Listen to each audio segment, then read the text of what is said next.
Yeah, this is Billiam.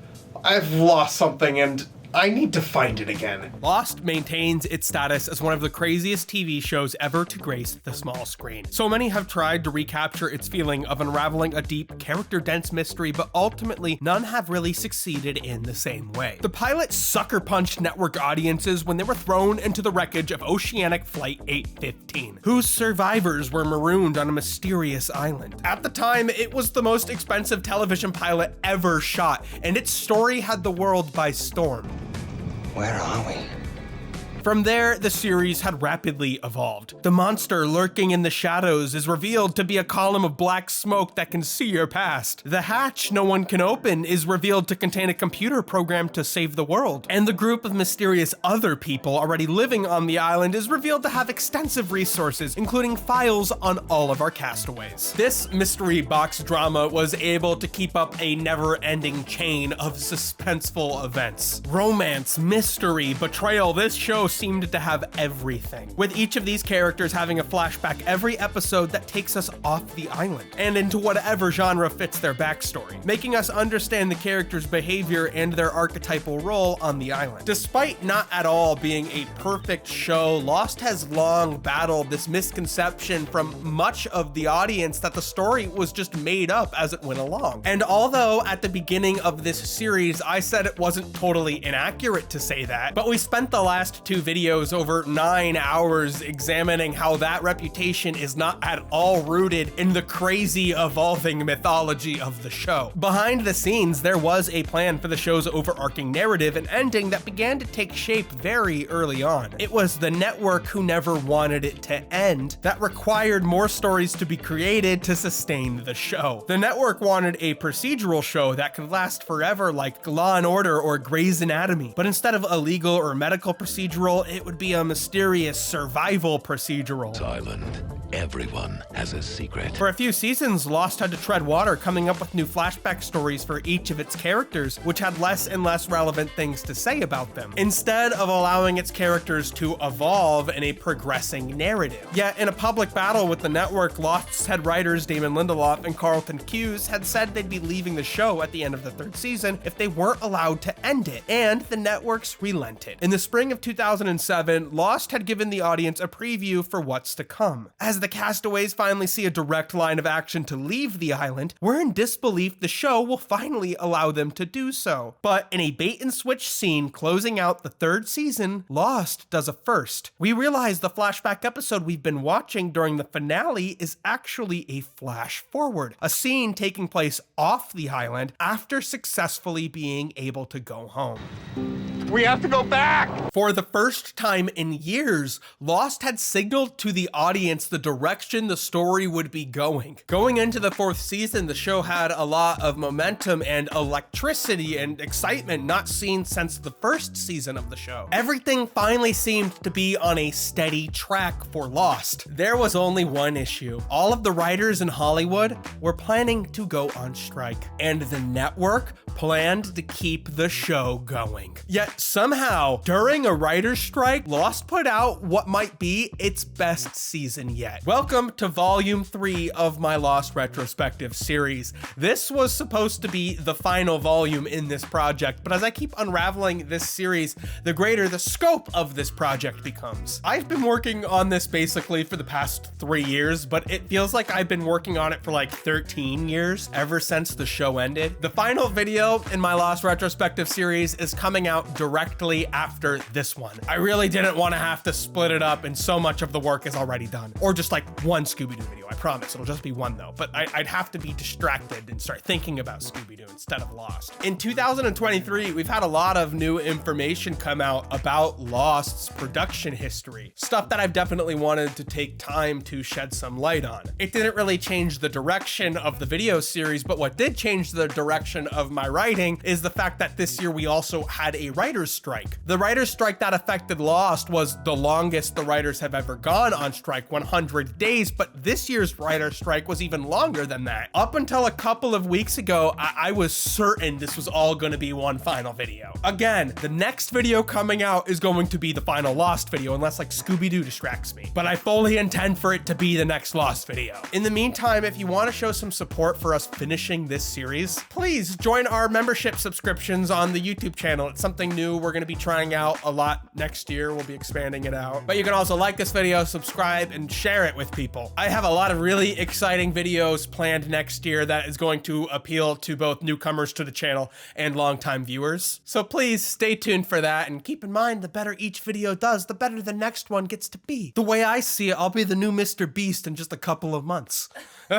Anyways, when rummaging through the forests and base camps of the island of life, it's very easy to lose or break cheap jewelry. Thank God the sponsor of this video is Thorum. Thorum creates unique quality rings for masculine styles with matching sets and even engagement rings with a more feminine touch. I got the Freya set because I got someone to share them with. They're made from stuff called tungsten carbide, which, if you don't know, is one of the best metals you can have for a ring. It's durable and hypoallergenic. Good for my sensitive skin. It's the texture for me, actually. It gives it a little sparkle. It's classy, not too flashy. All Thorum rings include a lifetime warranty, so if a little hedgehog steals them, it's covered. With a small team based in Tampa, Florida, every ring ships out in one business day, and all shipping is free, even internationally. They even got watches. This is the Aloha style. It doesn't need batteries or anything. It's powered by your wrist movement. To keep you stylish, Thorum is offering Billiam viewers 20% off at checkout when you use code Billiam. Even their codes are stylish. So go to Thorum.com to get yourself one of these bad boys. Thanks to Thorum for sponsoring the video, getting that watch powered up. Are we really going home? Yeah, we're really going home. We are here to pick at the ABC Disney lot. Thank you. You're supposed to be here! Just need to future. One of the survivors of Ocean Crazy. We have to go back! Before going into the 4th season, let's look back on how we can begin to structurally understand the series as a whole by taking a look at what we've seen so far. Season to season, Lost tried to dramatically transform the shape of the show, embracing the concept of a show jumping the shark, a derogatory term to describe long-running shows making questionable decisions, repurposed to celebrate a dramatically evolving environment. Each season of Lost individually is written to feel like its own book, with most of Lost's mysteries being introduced and solved by the end of one season. Yet, as a whole, the first 3 seasons end up telling the relevant backstory for these characters, starting with the question, why were they on the plane, and then getting on to the dull questions like, what do Jack's tattoos mean? Before jumping into the beginning, Lost is a show that I see as having 2 major acts. The first 3 seasons and the last 3 seasons have dramatically different goals. Before jumping into Act 2 with the beginning of Season 4, I really want to look back at the previous 3 seasons. Act 1, the setup. In the first video, we covered the fast-paced production of the first season of Lost and how no one in ABC's boardroom believed in the show but former President Lloyd Braun, who expedited the project to spend so much money it would be too expensive to cancel it. The fallout of his actions would cause him to leave the network, leaving J.J. Abrams and Damon Lindelof to spearhead the pilot, which quickly came together. The show opens up with a direct allegory to Alice in Wonderland, with Vincent the dog being an allusion to the White Rabbit, but instead of Alice, we have Jack Shepherd. The first thing we see of his is an empty liquor bottle. Jack is the epitome of the show's title, Lost. He's a doctor who acts heroically in the events of the wreckage, reluctantly then being seen as the leader of the group. He's great in the operating room, but his bad bedside manner alludes to his struggles to make meaningful human connections. He can save everyone but himself. From the start, this camp with 14 central characters and dozens of background extras faced challenges of survival, including the exploding wreckage of the plane, the monster in the jungle, polar bears, and finding rescue on an island that has no contact with the outside world. world. JJ produced an incredible piece of television, which he used to springboard into a career directing feature films, leaving behind first-time showrunner Damon Lindelof to fend for himself when the show was a smash hit. When the network surprisingly extended the first season to 25 episodes, Damon would bring in writer Carlton Cuse to help run the show. It's in this transition period that the show started experiencing its first major disruption narratively. These intriguing characters quickly became repetitive, with 2 episodes in particular speaking to the problem. Charlie Pace, the washed-up rocker and former heroin addict, already had a flashback story about his drug abuse, and for his second flashback story, we didn't seem to add much to his character at all. Fugitive Kate Austin is given a fresh start on the island, with her backstory being the first major mystery solved, that being who do the handcuffs found in the wreckage belong to. We understand the character's secrecy around her past crimes, but when she spends an entire episode lying to keep the locked briefcase full of the marshal's guns to herself, She lied, brother. Stop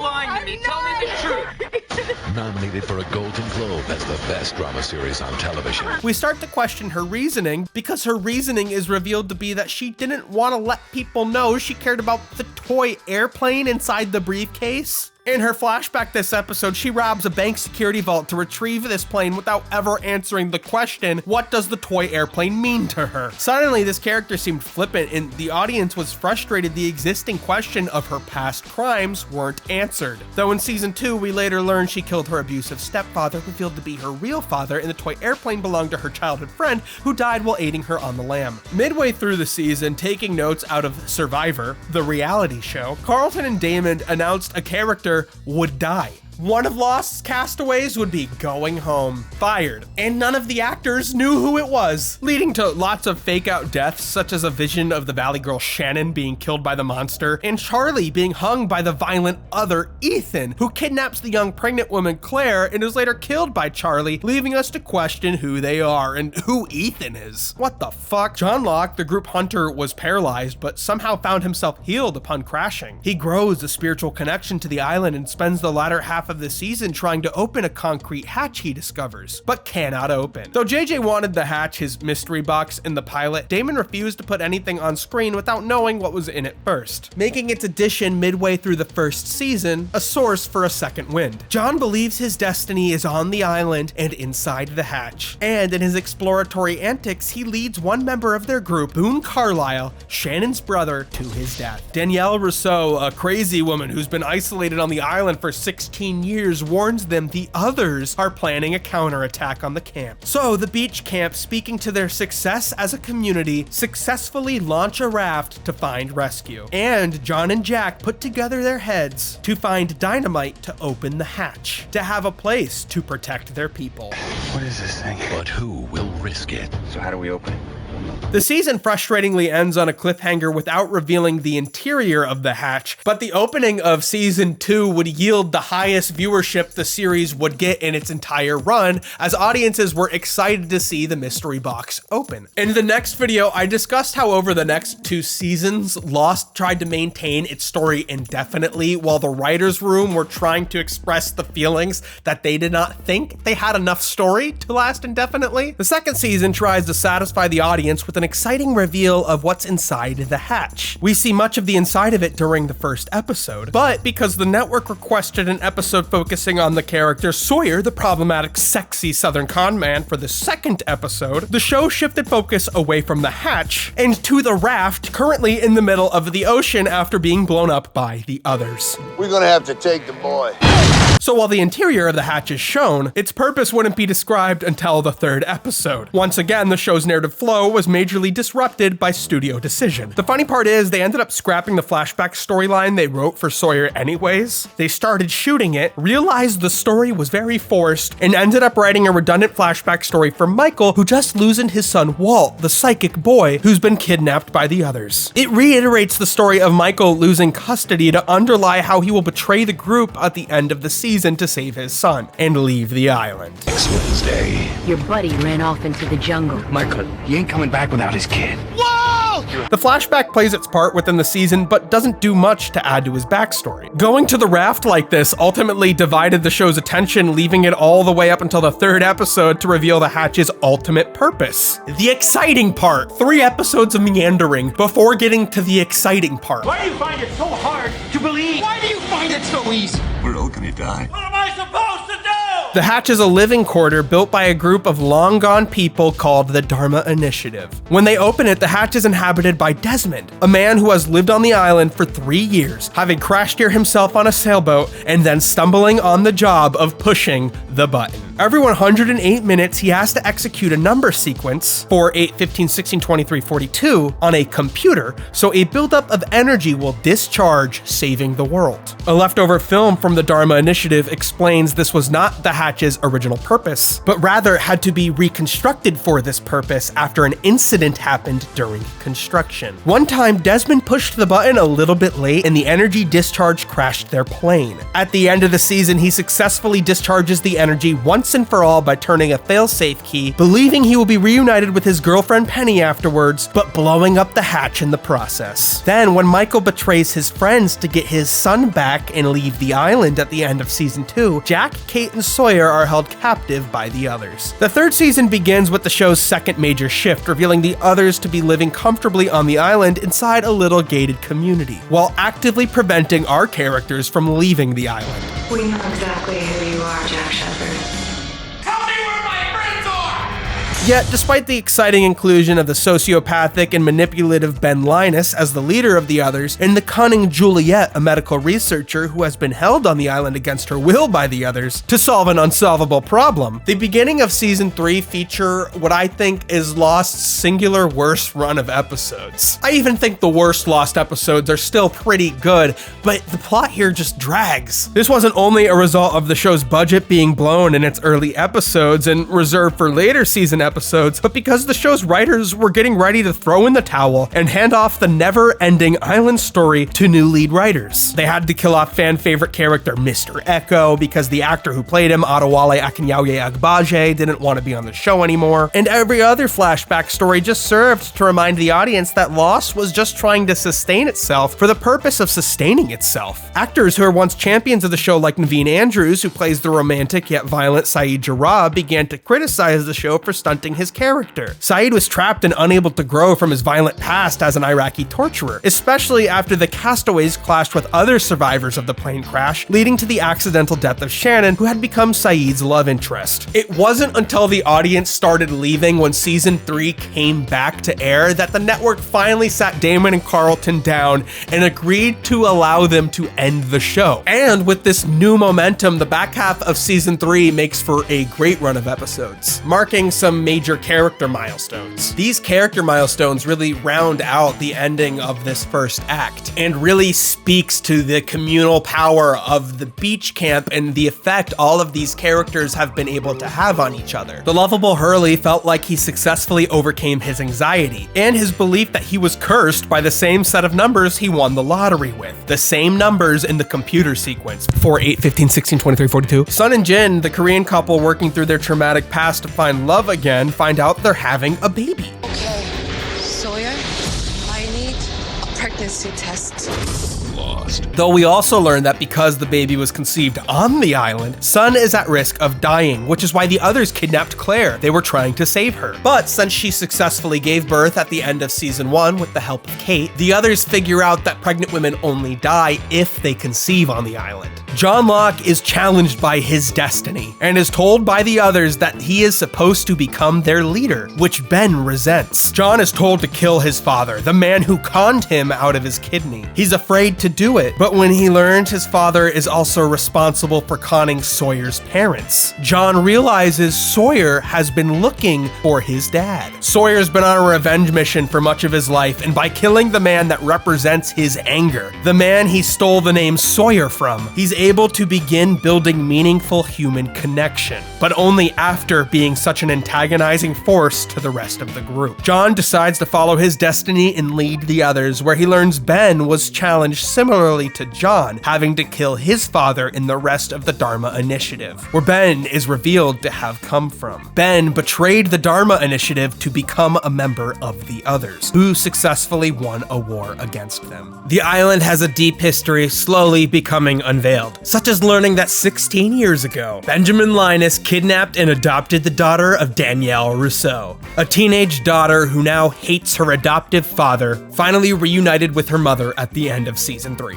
The others, including Ben as the leader, are revealed to listen to the command of a mysterious man named Jacob, who has never spoken to Ben. So when John claims to hear Jacob's voice, Ben shoots John Locke and leaves him for dead, acting to save his position as the group leader. Despite the others and now John Locke promising to do everything to stop the castaways from leaving the island, Jack and the group are able to destroy an underwater communication jammer which has kept them from making contact off the island, allowing them to contact a nearby freighter offshore, which they're told belongs to Desmond's girlfriend Penelope Widmore, there to rescue them. John Locke survives being shot by Ben Linus and awakens once again, stabbing their only personal contact to the people aboard the freighter, a woman named Naomi who parachuted onto the island. Meanwhile, just as Charlie has secured and deactivated the communication jammer, he's contacted by Desmond's girlfriend Penny, who tells Charlie that is not her boat offshore. Charlie traps himself inside the communication room, drowning when it's flooded by the others, but he gives Desmond a final message, written on his hand in Sharpie, not Penny's boat. Now the castaways and the people on the freighter are set to meet, having already made decisions to damage their trust. The people on the freighter are an unforeseen group that Ben refers to as the bad guys, while the others, according to him, are the good guys. A fact made eerier by Season 3's bombshell finale. Jack and some of the others are going to get off the island, but post-island life is going to be so bad that even Jack is going to want to come back to fix whatever went wrong when leaving the island. In May of 2007, Lost had concluded its first act, a procedural about a community of strangers that had to learn to survive on a deserted island, ultimately allowing them to build a community to overcome any obstacle threatening their survival, including war. The community in Lost is one built to be comfortable for audiences to return to every week. The preservation of the camp feels like the preservation of the show the audience has grown to love. So when the show starts finally moving, the preservation of the show as we know it is what's at stake. Even as the network refused to allow Lost to end week to week, episode to episode, even as they were coming up with stories just to make the show last, the show always took a path that would allow them to get the ending they hoped to achieve, which looks a lot like the ending we ended up getting, minus one big thing. Would you believe me if I told you it was a volcano? I really want to move on from the question of whether or not Lost was made up as it went along. As we discussed in depth in my previous 2 videos, a lot of Lost's major plot points had been figured out very early on, including major shifts that changed the perspective of the series season to season, character arcs,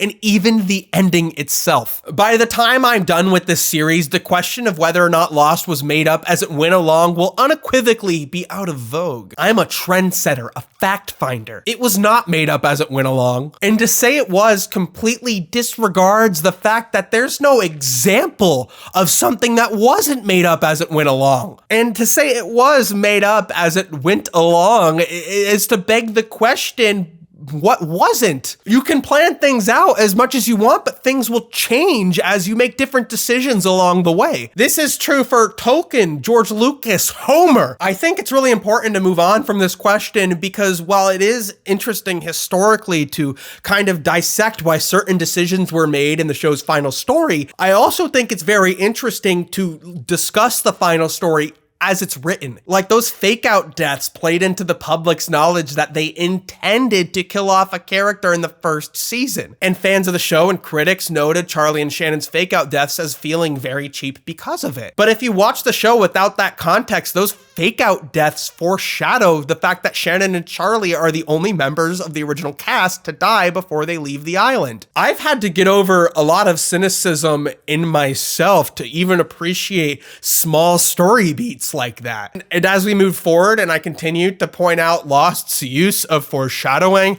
it becomes pretty fucking evident that they had a lot of this figured out. Instead of the season being picked up in the fall season of 2007, it wouldn't resume until the spring spring season of 2008. Though to tide fans over, a series of canon web shorts called Lost: The Missing Pieces would air on the internet. These shorts, starring the show's cast, would be distributed on mobile phones, sponsored of course by Verizon Wireless. Although many people would see them later as they were included with the season 4 DVD and Blu-ray box set. I want to look at all of Lost's bonus material, from the ARGs, the books, the video game, more in depth in the next video. Arguably only a few of these things are really relevant to the show's story though. The mobile shorts mostly take place at the beach camp. There's nothing too remarkable about them other than getting a chance to visit this world at an earlier time again. Michael shows up for a few of them after being written out of the show, along with Dr. Arts, the 2-episode wonder who blows up helping the rest of the group collect dynamite. The final mobile short has a fun little bridge into the opening of the series. It features Vincent, the golden retriever, running around shortly after the crash, only to be called by the ghost of Christian Shepherd, Jack's dead father, who first appeared to his son on the island to guide their camp to a source of water early on in the first season. The appearance of dead characters on the island becomes a long-standing trend, but as Christian asks Vincent to wake up his son prior to the very first shot of the series, the show tells us we're going to be diving into the deepest lore of the show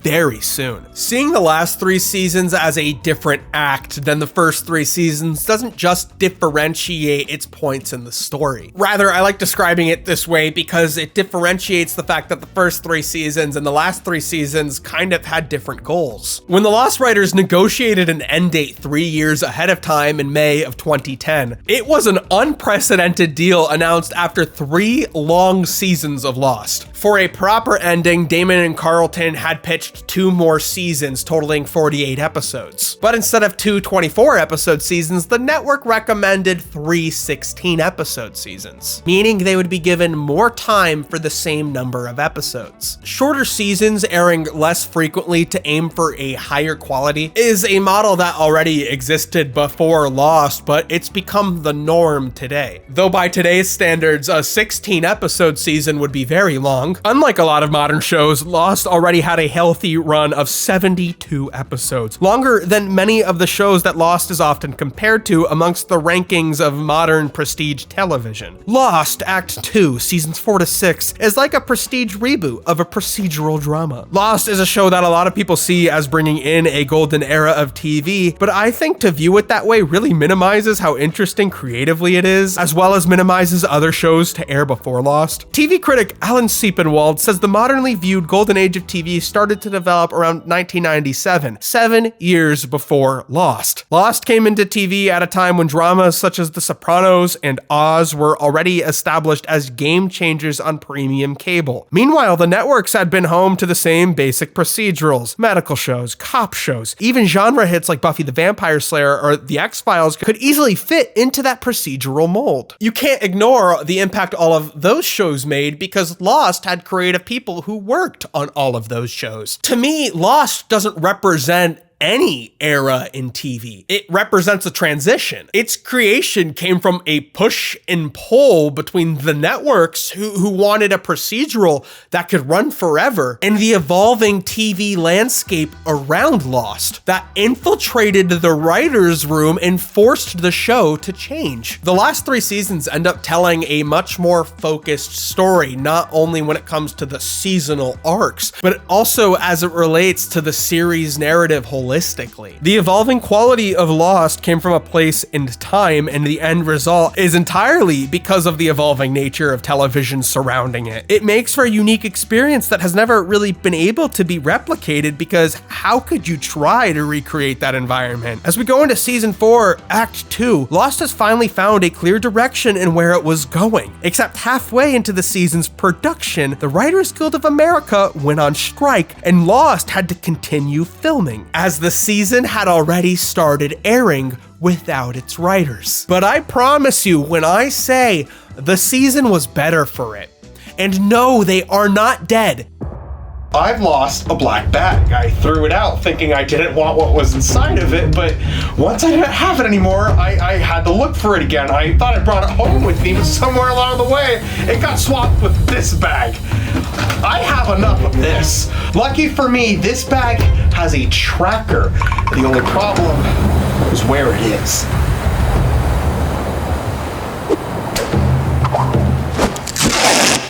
There was absolute anticipation leading up to Lost Season 4. Where's that ladle? It's on the island. We have to go back, Kate. Who's Kate? I will appoint a committee to find out what the heck is happening on Lost. Yeah. Oh my god, Hillary saw Lost too?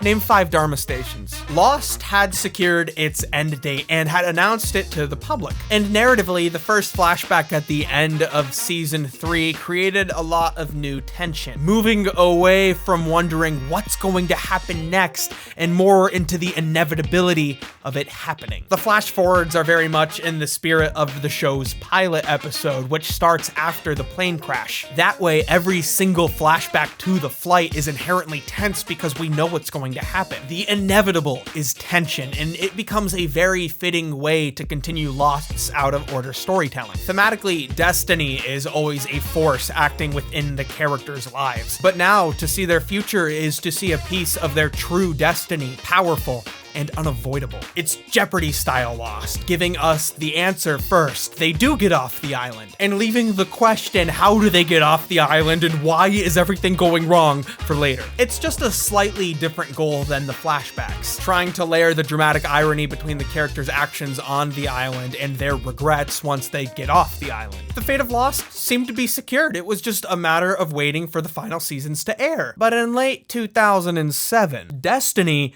would throw a curveball when the entire Writers Guild of America decided to go on strike. Lost fans would be left on the cliff again when it was revealed only 8 of the planned 16 episodes for season 4 had been written, and ABC was going to air them. We can't have writers asking to be paid when there's content to be made. What about my silly island show? Oh, alright, Survivor and other reality shows are actually gonna stay on TV. They don't have writers. I've never had sex in an airplane.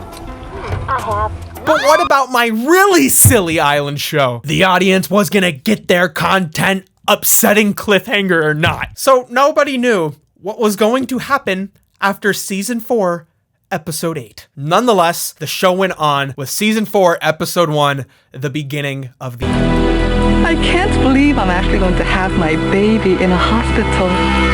When we get rescued and I go back, I'm gonna be free. We can't let them get in touch with our boat. The people on the boat aren't who they say they are. Rescuing your people, can't really say it's our primary objective.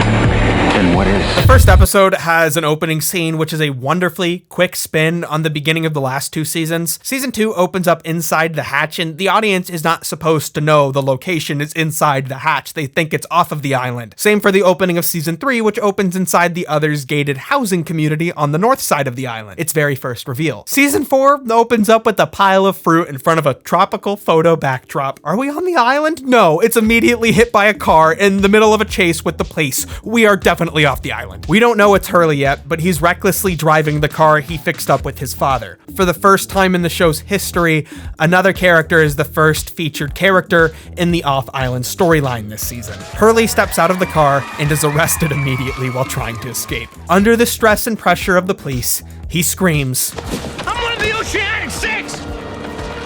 I'm one of the Oceanic Six! Hurley is interrogated by Ana Lucia's ex-partner, who explains Hurley started running after he saw someone at a gas station, which then led into the car chase, but really, this guy wants to know if Hurley knew Ana Lucia. Hurley lies. Sorry, never met her. Ana Lucia is not a part of the story they are telling to the rest of the world, and Hurley hates having to lie to her old partner. But what he really hates having is an explosively vivid vision of his friend Charlie against the one-way mirror in the interrogation room. Water floods into the room for a brief moment before disappearing completely. Just memories of Charlie's death that he wasn't there to witness. Ironically, Hurley, who has been in and out of a mental institution throughout all of his flashback storylines, gives us our first lucid look in the characters' lives once they leave the island. The apparent 6 survivors who get off the island. Everything really is going to go wrong. Tonight, Are we really going home? Yeah. Lost is back. At the beginning of the season, the beach camp has just experienced what feels like their first successful step towards total rescue. Spirits are high at the beach where Hurley, along with Juliet, Bernard, Jin, and Saeed all celebrate after they hear from Jack's group that contact had been made with the freighter. They are going home. Though one thorn sits in Jack's side. John Locke threw a knife in Naomi's back. Naomi's their only contact on the freighter, and this issue hasn't been brought up yet to the people who have said yes to taking them home. So what if he comes back? If he comes back, I'm gonna kill him. Jack's actually not too upset he's made the decision in his head that he would murder John. However, the positive attitude cuts through it all. It's with overwhelming relief of their rescue that Hurley does a cannonball. Hurley, who has always been pressed to be positive through tough times, finally gets to just be relieved and happy, truly. It's one of the show's most cathartic moments, along with Kate shoving a candy bar in her mouth when they first open the hatch. However, it's short-lived when Desmond comes onto the beach and we realize the inevitable. Hurley does not know that Charlie has died, and Desmond is going to have to tell him. Desmond starts with the information he thinks is most urgent to their survival. Charlie talked to his girlfriend Penny and learned that Naomi is lying about who sent her.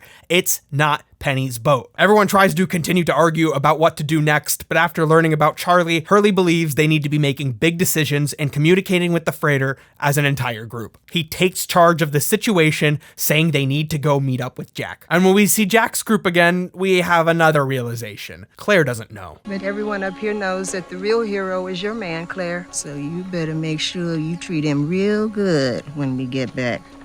Rose? Meanwhile, Naomi's not even dead. She slinks off into the woods. Ben saw where she went. Where is she?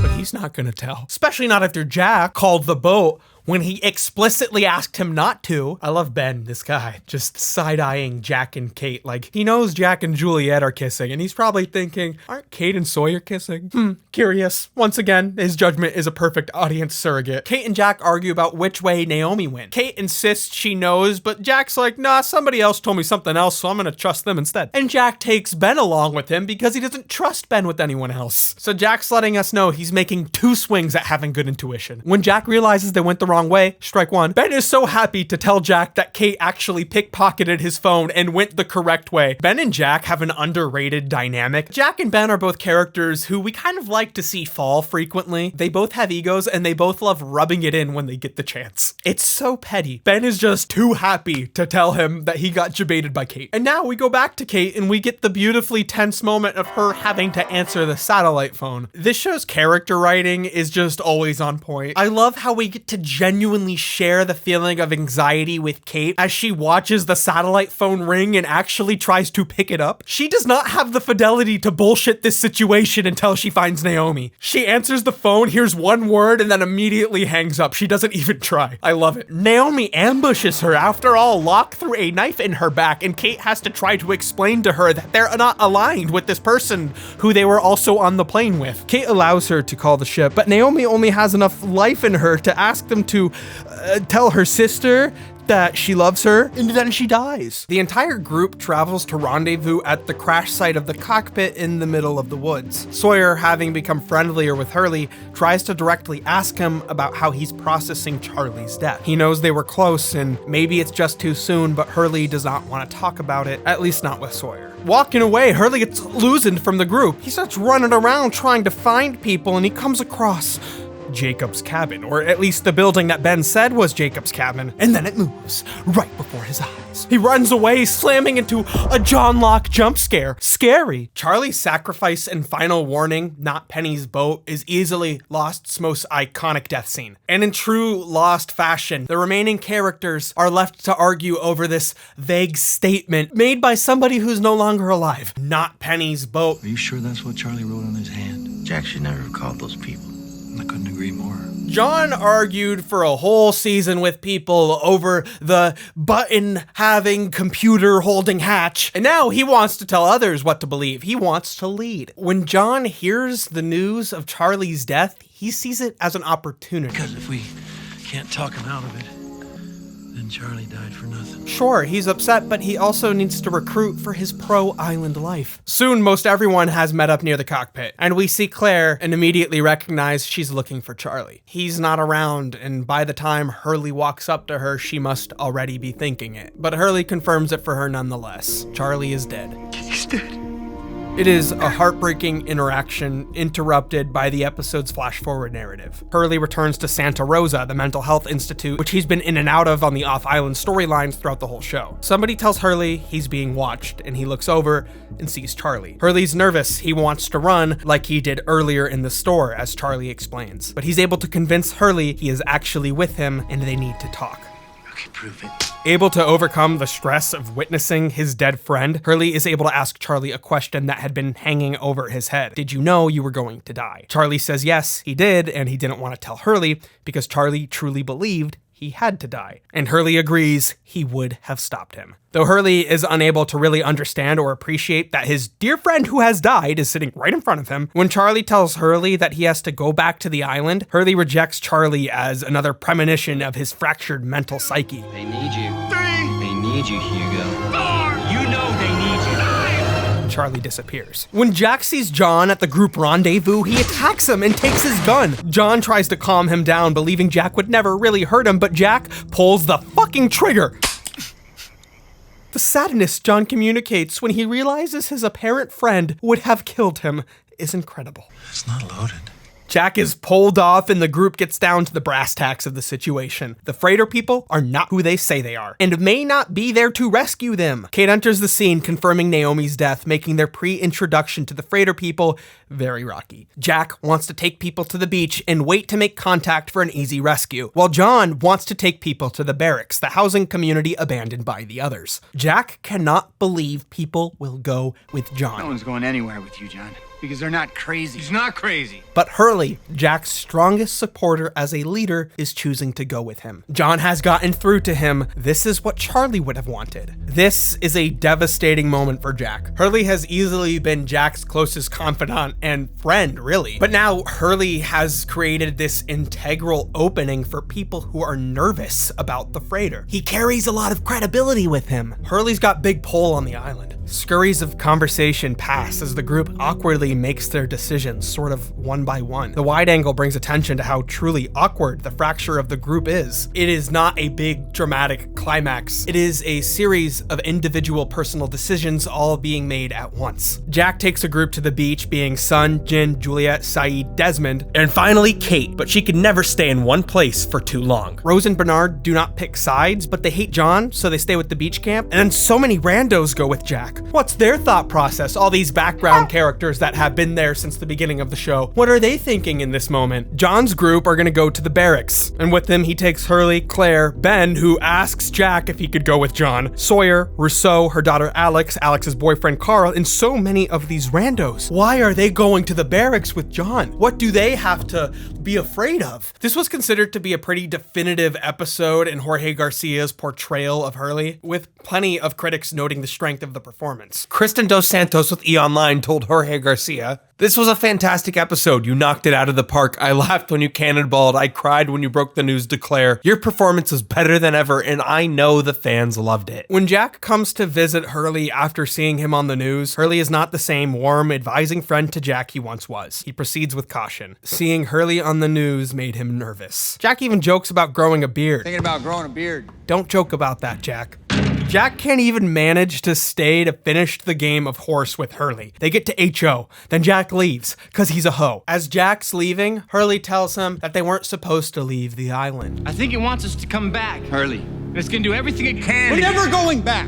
But Jack gets on out of there. He's not ready to hear that yet. The loss of Charlie is a real symbolic sacrifice the show makes. Charlie is a character that had one or two really great flashback episodes, but ultimately just played a really strong part as an ensemble member at the beach camp. He's an important part of the group dynamic and the feeling of normalcy in an intrinsic way, and his death is the perfect wound to symbolize the show moving on from those kinds of stories, and how their community is suffering losses to complete the Herculean task of leaving the island. Hurley's devastation at the news, Charlie, his best friend on the island, has died, is one of the most dreadful scenes in the whole show. I do not want him to hear the news. A scene which is only topped in devastation quality when Hurley decides he has to be the one to tell Claire. Claire really has trouble processing due to the urgency everyone has to make decisions with. Part of the strength of showing these characters in the future is that you get to show them feeling the dramatic repercussions of what is happening to them. The decisions they're making now on the island will make it harder for them to live later. So the flash forward sees her Hurley in his safe space, finally able to think about his time on the island, and Hurley wants to talk to his friend. He's only afraid of what he has to say. Claire is left on the island. Charlie would want to help her. Hurley decides the burden of this new gift outweighs its blessing, and life continues on without him getting the proper time to mourn. But is he really talking to Charlie, or is he just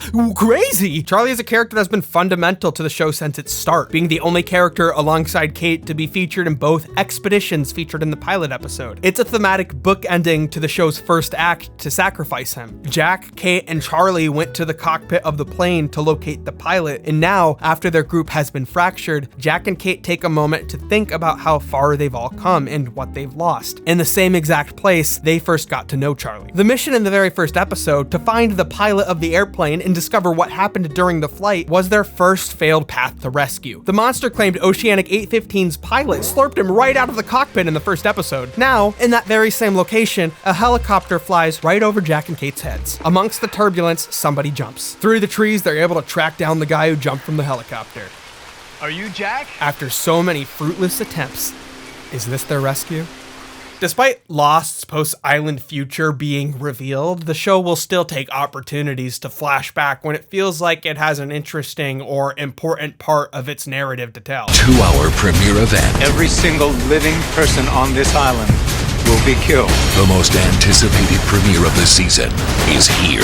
Whatever they came for, it isn't us. Lost, the 2-hour premiere event. New characters often felt like speed bumps in Lost Road Trip, but now the pedal is to the metal. Each episode of Lost typically has around 4 or 5 flashback sequences for respective featured characters, but in the episode Confirmed Dead, each flashback sequence gives us a vignette of a new character who all represent a part of Lost's overarching mythology. I'm here to rescue you. Thursday at 9/8 Central.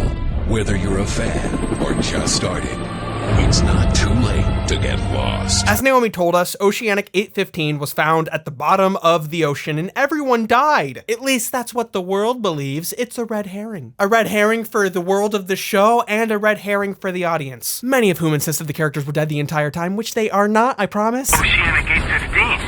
Anyone want to tell me why we're keeping this guy alive? Right now, I'm making the decision. You want to know why we're here? I'll tell you why we're here. The enormous effort it would take to fake a crash is mostly overlooked when the entire world sees close-up underwater footage of Oceanic 815's crash site, complete with hundreds of real bodies. People in both the fictional and non-fictional world think the characters in Lost are dead, but a few have figured out that things may not be as they seem. First up, Daniel Faraday. He's a brilliant physicist who seems to struggle to find the next word he should say. In a collection of scenes from their recent past, we first see Daniel moved to tears watching the discovery of the Oceanic 815 wreckage, but he can't seem to recall why it affects him so much. On the island, we watch Daniel jump from the helicopter and fall into a landing with just enough time to check his gun and hide it within his pants line before Jack and Kate find him. It makes us question this line. I'm here to rescue you. It's immediately clear that's not the whole story. Daniel is very happy to take Naomi's phone off Jack and Kate's hands, but is discreetly instructed by the comms dude to take the conversation off the phone's loudspeaker. They can't hear. Everyone is suspicious. They immediately see Daniel's gun, and they're not sure if they should trust him, though he does try to be pretty candid about the situation. Rescuing you and your people,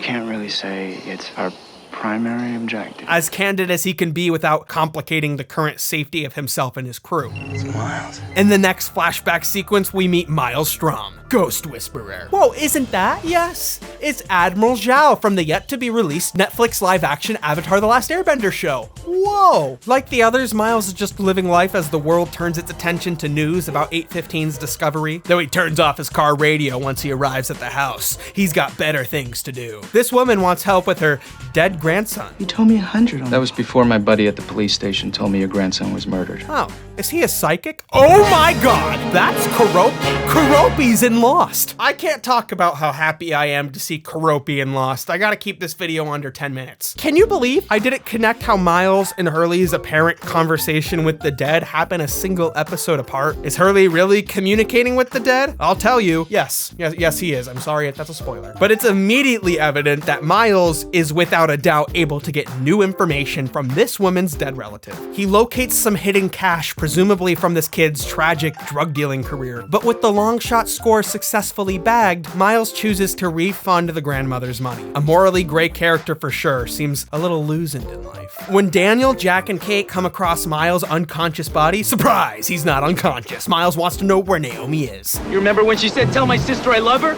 Naomi doesn't have a sister. Tell my sister I love her was code, indicating Naomi was in danger and couldn't fully communicate her situation with the team. But Miles doesn't need anyone to explain the situation, he just needs to be brought to her body. Miles was recruited by Naomi to come to the island. They need his special skills, but he's not really equipped to deal with living specimens.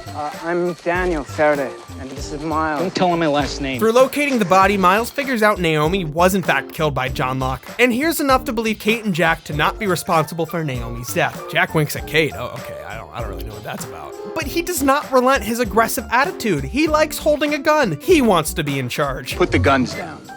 Now, why would I do that? Because our friends are out in the jungle right now holding a gun at your head and his head. Wanting to secure the helicopter, Saeed and Juliet go looking for Jack, just in time to check Miles. Come on, how stupid do you think? And then we get this incredible realization. For the first time, the group of survivors have the upper hand. Jack once had this maneuver pulled on him. You don't believe what? Now, I think you got one guy up there with a gun. And now the survivors have their power returned to the suspicious situation. Kate's like, you could have communicated with me a little back there, and Jack's like, I winked at you. I gave you that wink.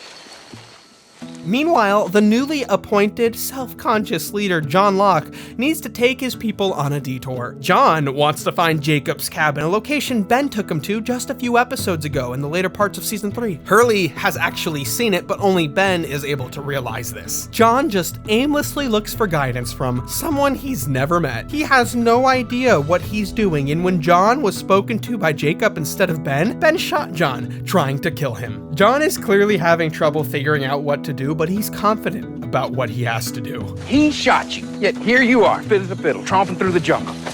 The bullet went in one side, came out the other. The mutual fear of the freighter people is the only thing giving John the benefit of the doubt in this situation. He's crazy and was told he has work to do by a psychic projection from Walt, the psychic child. Ben wants to stick with John, but he does his best to get his adopted daughter, Alex, to go to the temple. He tells Alex's biological mother, Danielle Rousseau, and Alex's boyfriend, Carl, to accompany her for safety. The temple is the infrequently mentioned true home of Ben's people, the others, but they don't go because Rousseau doesn't trust what Ben is saying. Next, we're introduced to Charlotte Lewis. She's a hardened archaeologist who takes no bullshit. In her vignetted flashback, she strong arms and bribes her way onto a research site that has created an interesting question in the middle of the Tunisian desert. She's like, I'm British, this is our artifact, let me through. As in polar bear. She finds a polar bear, which isn't too shocking considering I've seen one on a tropical island already. Charlotte seems to have a similar reaction, showing not surprise, but confirmation when she sees the Dharma Initiative logo plated collar. On the island, Charlotte has crash landed upside down in a tree. She's relieved to survive falling into the water beneath her, but when she looks up and sees a group of people surviving, she doesn't even realize she landed in the wrong camp.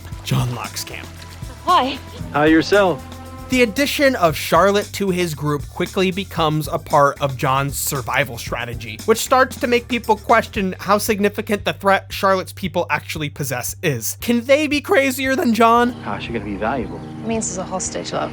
While following Charlotte's GPS signal on the satellite phone, Jack and the group come across Vincent the dog, who had been given the GPS to run off with as soon as Locke's group learned about it. A doggy diversion. I don't know Vincent's story, but he did it on purpose. Now, they know Locke has Charlotte, and he wants them to know. Lost themes are heavily rooted in putting fate against destiny. Two forces sometimes intertwined, running parallel, other times violently crashing against each other. As the characters exhibit their free will, their fate is the inevitable consequences of their actions, good and bad. The backdrop of destiny puts the characters against the machinations of the uncontrollable and frequently confusing world around them. The final character introduced in this episode is Frank Lapidus. With Frank, We get a little preview of how the forces of the island usually end up getting what they want in the end, in spite of the choices made by the individual characters. When the footage of the wreck is publicized, Frank immediately realizes that is not the pilot who died in the pilot, the lost pilot. Because I was supposed to be flying Oceanic 815 on that Frank day. Lapidus was supposed to be the pilot in the pilot. When we first see Frank on the island, he's climbing. Then we see one of the biggest bulls that used to live at the farm that got blown up in the last season. It has the biggest pair of testicles ever to be on an animal. At least that's what I think, because I'm not really looking for any of that, to be frank. Frank Lapidus? When rewatching Lost, my final Lost video, I rewatched it with my producers who have all seen it at varying times different than I. Lexi had never seen it, and she made a comment that it sounds like they're saying the penis every time they say his name, Lapidus. And I wouldn't have thought anything of it, except I remembered this interview with actor Jeff Fay. Lapidus. They pronounce it Lapidus, but I think the correct Greek is Lapidus. Is that an intentional mispronunciation? Is Lapidus the penis? Are the big bull testicles an indication that he's supposed to be Brave, the ballsiest character on Lost? For all of you colloquials out there? If not, it points in that direction for sure. The direction of Lapidus. And he's a pilot too! That's just like another phallic piece of imagery. Frank, he just wants to help. That's his catchphrase. I'm here to help. And when he connects back up with Daniel, Miles, and Jack's growing posse, he has good news. The helicopter is operational. I put her down safe and sound right over there. The feeling of triumph and confidence seeing the helicopter gives everyone is incredible, and communicated so clearly through Michael Giacchino's score. Incredibly so. The plane tore apart because of an inconceivably powerful magnetic anomaly, but Frank, he could have outmaneuvered it. He would have been able to avoid the crash. These 4 key characters introduced in one episode alongside these vignetted flashbacks is awesome. Lost's character introductions have often been hit or miss, but the attitude of getting right into these characters' stories helps them to be a smoother integration into the cast. But that's not to say earlier Lost building intrigue before revealing a character's backstory wasn't also an interesting and cool creative choice. Ben's life is constantly brought into question, and John finally decides Ben needs to go when he shoots Charlotte, who is wearing a bulletproof vest. Thankfully. Tell me why we're keeping this guy alive. Right now, I'm making the decision. You want to know why we're here? I'll tell you why we're here. But Ben is able to weasel his way out of his execution from somebody he tried killing by sharing a piece of what he knows about the upcoming conflict. Just a piece. Her name is Charlotte Lewis. Ben knows everything about her. Charlotte Staples Lewis. That was easy. Because the freighter has arrived for him. Everybody wants to get to Ben. He is dangerous and he has power, but worst of all, he is cunning, always planning and manipulating people around him. It's only a matter of time before he gets us, Johnny. And I bet he's already figured out how he's gonna do it. He's prepared and lets everyone know he knows the freighter's next steps because he has a man on their boat. At the same time, Miles confirms with the other group the reason why the freighter is there. We're here for Benjamin Linus. In a final flashback scene, Naomi talks about her role in all of this, being protecting these 4. Daniel, Charlotte, Miles, and Frank, who, like Naomi, believe there to be a chance that the survivors of Oceanic 815 may be on this mysterious island on their expedition. Naomi, however, is told by the representative of their employer there are no survivors of Oceanic 815. There were no survivors of Oceanic 815. You're thinking, wait, isn't that the guy who's been cast as Zeus in the upcoming Percy Jackson show? No, that's the guy from the last episode I forgot to tell you about, idiot. I feel a need to mention that sadly, Lance Reddick, who plays this underutilized character, passed away after this video was filmed. I definitely look forward to watching him play Zeus. He bluntly asked Hurley if there were any other survivors of the plane crash besides the Oceanic 6. Who is this guy? Peculiarly, it seems the larger powers going after Ben this season will still be active after they get off the island. So the pieces are laid down for what may be Lost's best season. Jack and his group at the beach work work with select members on the freighter, which has arrived on the island for other reasons. Meanwhile, John, Ben, and the other survivors travel to what they believe is safe harbor at the barracks. This is not a rescue mission. It's an opportunity for the castaways to seize. And we know they don't completely succeed in doing that. Something is going to go wrong, and they do not leave the island unscathed. And we do not know the true intentions of their new allies. John, without much direction from Jacob, is left to lead by himself. Desperate and without real understanding of the enemy, John cannot help but to be vulnerable to manipulation from his new prisoner, Ben, who patiently allows John and the rest to take over his childhood home. Meanwhile, we watch the Flashforward storyline unfold that will inevitably leave everyone on bad terms with each other. Somebody is going to die, and everything will eventually lead to Jack believing they have to go back to the island. Season 4 bred a lot of excitement for the show. The buzz was even compared to the electrifying energy the first season had. Jorge Garcia said, "When I got the script, it was like the heart of the show was back.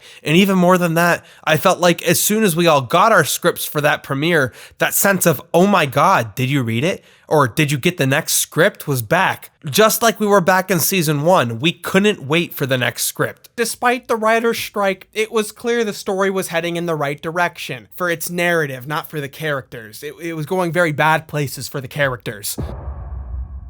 Nico, the editor, Savannah, the co-writer. If you remember the details from the last Lost video, I had thrown the bag into the ocean, but I figured out the bag is still in the middle of the ocean, and I've realized I can get the bag without either of you two. I've built a boat out of 3 basic household items: cardboard, duct tape, and Nico's dad's inflatable raft. What are you gonna do for food out there? I have the perfect solution for food. I don't need either of you. I'm gonna get the bag without you. Keep getting me out there. Whoa! This is our challenge. My challenge for you.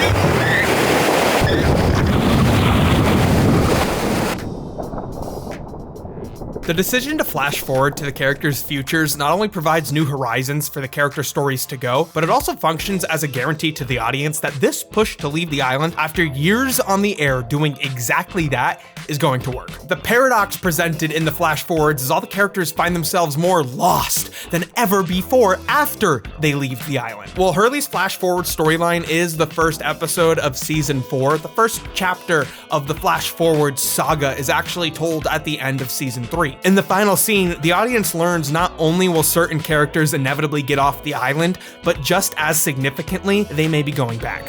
We have to go back! Jack's drugged out perspective of the future is not lucid. Neither was the audience's. You get my father down here, and if I'm drunker than he is, you can fire me. Many of who were intentionally led to believe this to be a creative overreach of Jack's pre-island story rather than the show's definitive first steps into its second act. It was like the show was previewing its own sequel within itself by directly showing the audience how the conclusion of part 1 was going to affect the beginnings of part 2, which were being presented parallel to one another. And of course, the title Through the Looking Glass, which is shared by both the season 3 finale title and the secret underwater Dharma station blocking communication to and from the island, is a direct allusion to the only follow-up to Lewis Carroll's Alice's Adventures in Wonderland, Through the Looking Glass. The direct allusions in the show to the Chronicles of Narnia and The Wizard of Oz also sort of grant precedence to revisiting the island in a sequel-like setting. Actor Matthew Fox was confident that going back to the island was his character's and the show's destiny. Giving us the character's future allows us to watch their action with the fierce curiosity yet sad irony as the characters march toward the outcome. Jack will develop a painkiller addiction on top of his drinking habits, anchoring him in a delirious, depressive state. He publicly rants about his dead father as if he's still living and aimlessly rides on commercial airlines around the Pacific, all complimentary of Oceanic. He wants to crash. In this season, we are watching him give his entire self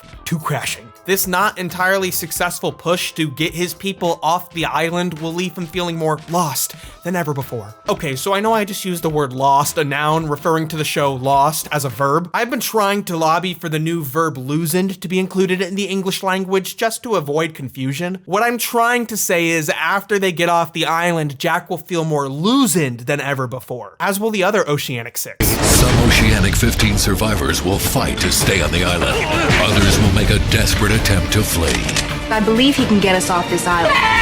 The fourth member of the Oceanic Six is revealed in the third episode of the season, The Economist. It's Saeed. In the future, Saeed makes a friendly bet with a man on a luxury golf course. The two inevitably chat about what they do to afford to golf privately at this club, and the man's face is washed with fear when he hears who Saeed is. I was the recipient of a large settlement. Oceanic Airlines Flight 815. I'm Syed Jarrah. As the man hastily tries to end their conversation and leave without even collecting money from Saeed after he won the bet, Saeed validates the man's anxiety, shooting him.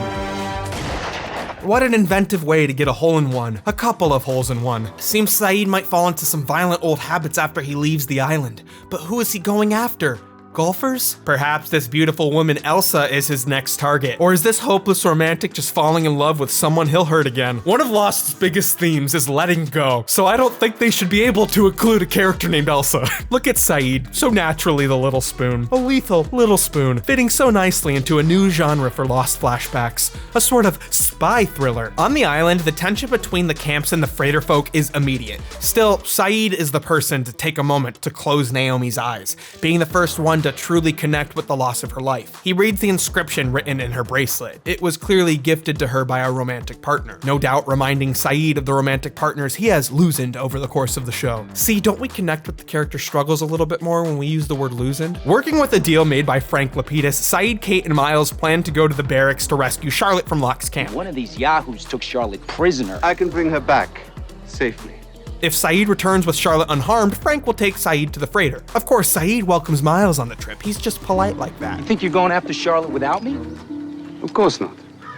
Oh. Jack really wants to go on this mission, but Saeed tells him that he doesn't really trust the fidelity of his judgment right now. Put the gun to his head and pull the trigger. That's not good diplomacy. And Jack, God bless him, moves out of the way. Jack needs to chill a sec, as many secs as he can get. At the barracks, Hurley is used as a decoy to make Saeed and co feel safe before they're inevitably ambushed and captured by the rest of John's camp. Sorry, dude. They really do not trust Miles, who has been taken prisoner and held in another location. Kate is watched by Sawyer, and Saeed is left locked in the rec room with Ben Linus. Saeed has trouble trusting the freighter folk, but he trusts Ben even less than that. I lost $1, you know. How'd you manage that? I bet, John, that you wouldn't be stupid enough to fall for your friend as bait. Ben cannot help himself. He just loves watching Lost so much. John and Saeed talk with an uncertain level of trust in each other, though neither one of them believes the other wishes them harm. They agree that Saeed boarding the freighter could be in everyone's interest. They can learn more about the freighter folk, so they do a little schemazing together. Saeed and John trade Miles for Charlotte. Before he was captured, Saeed got a moment to look through Ben's things. He finds fake passports and an assortment of international cash. And before now, Ben has been a very dangerous adversary. Ben says he's got a spy on the boat. Who? It's a secret.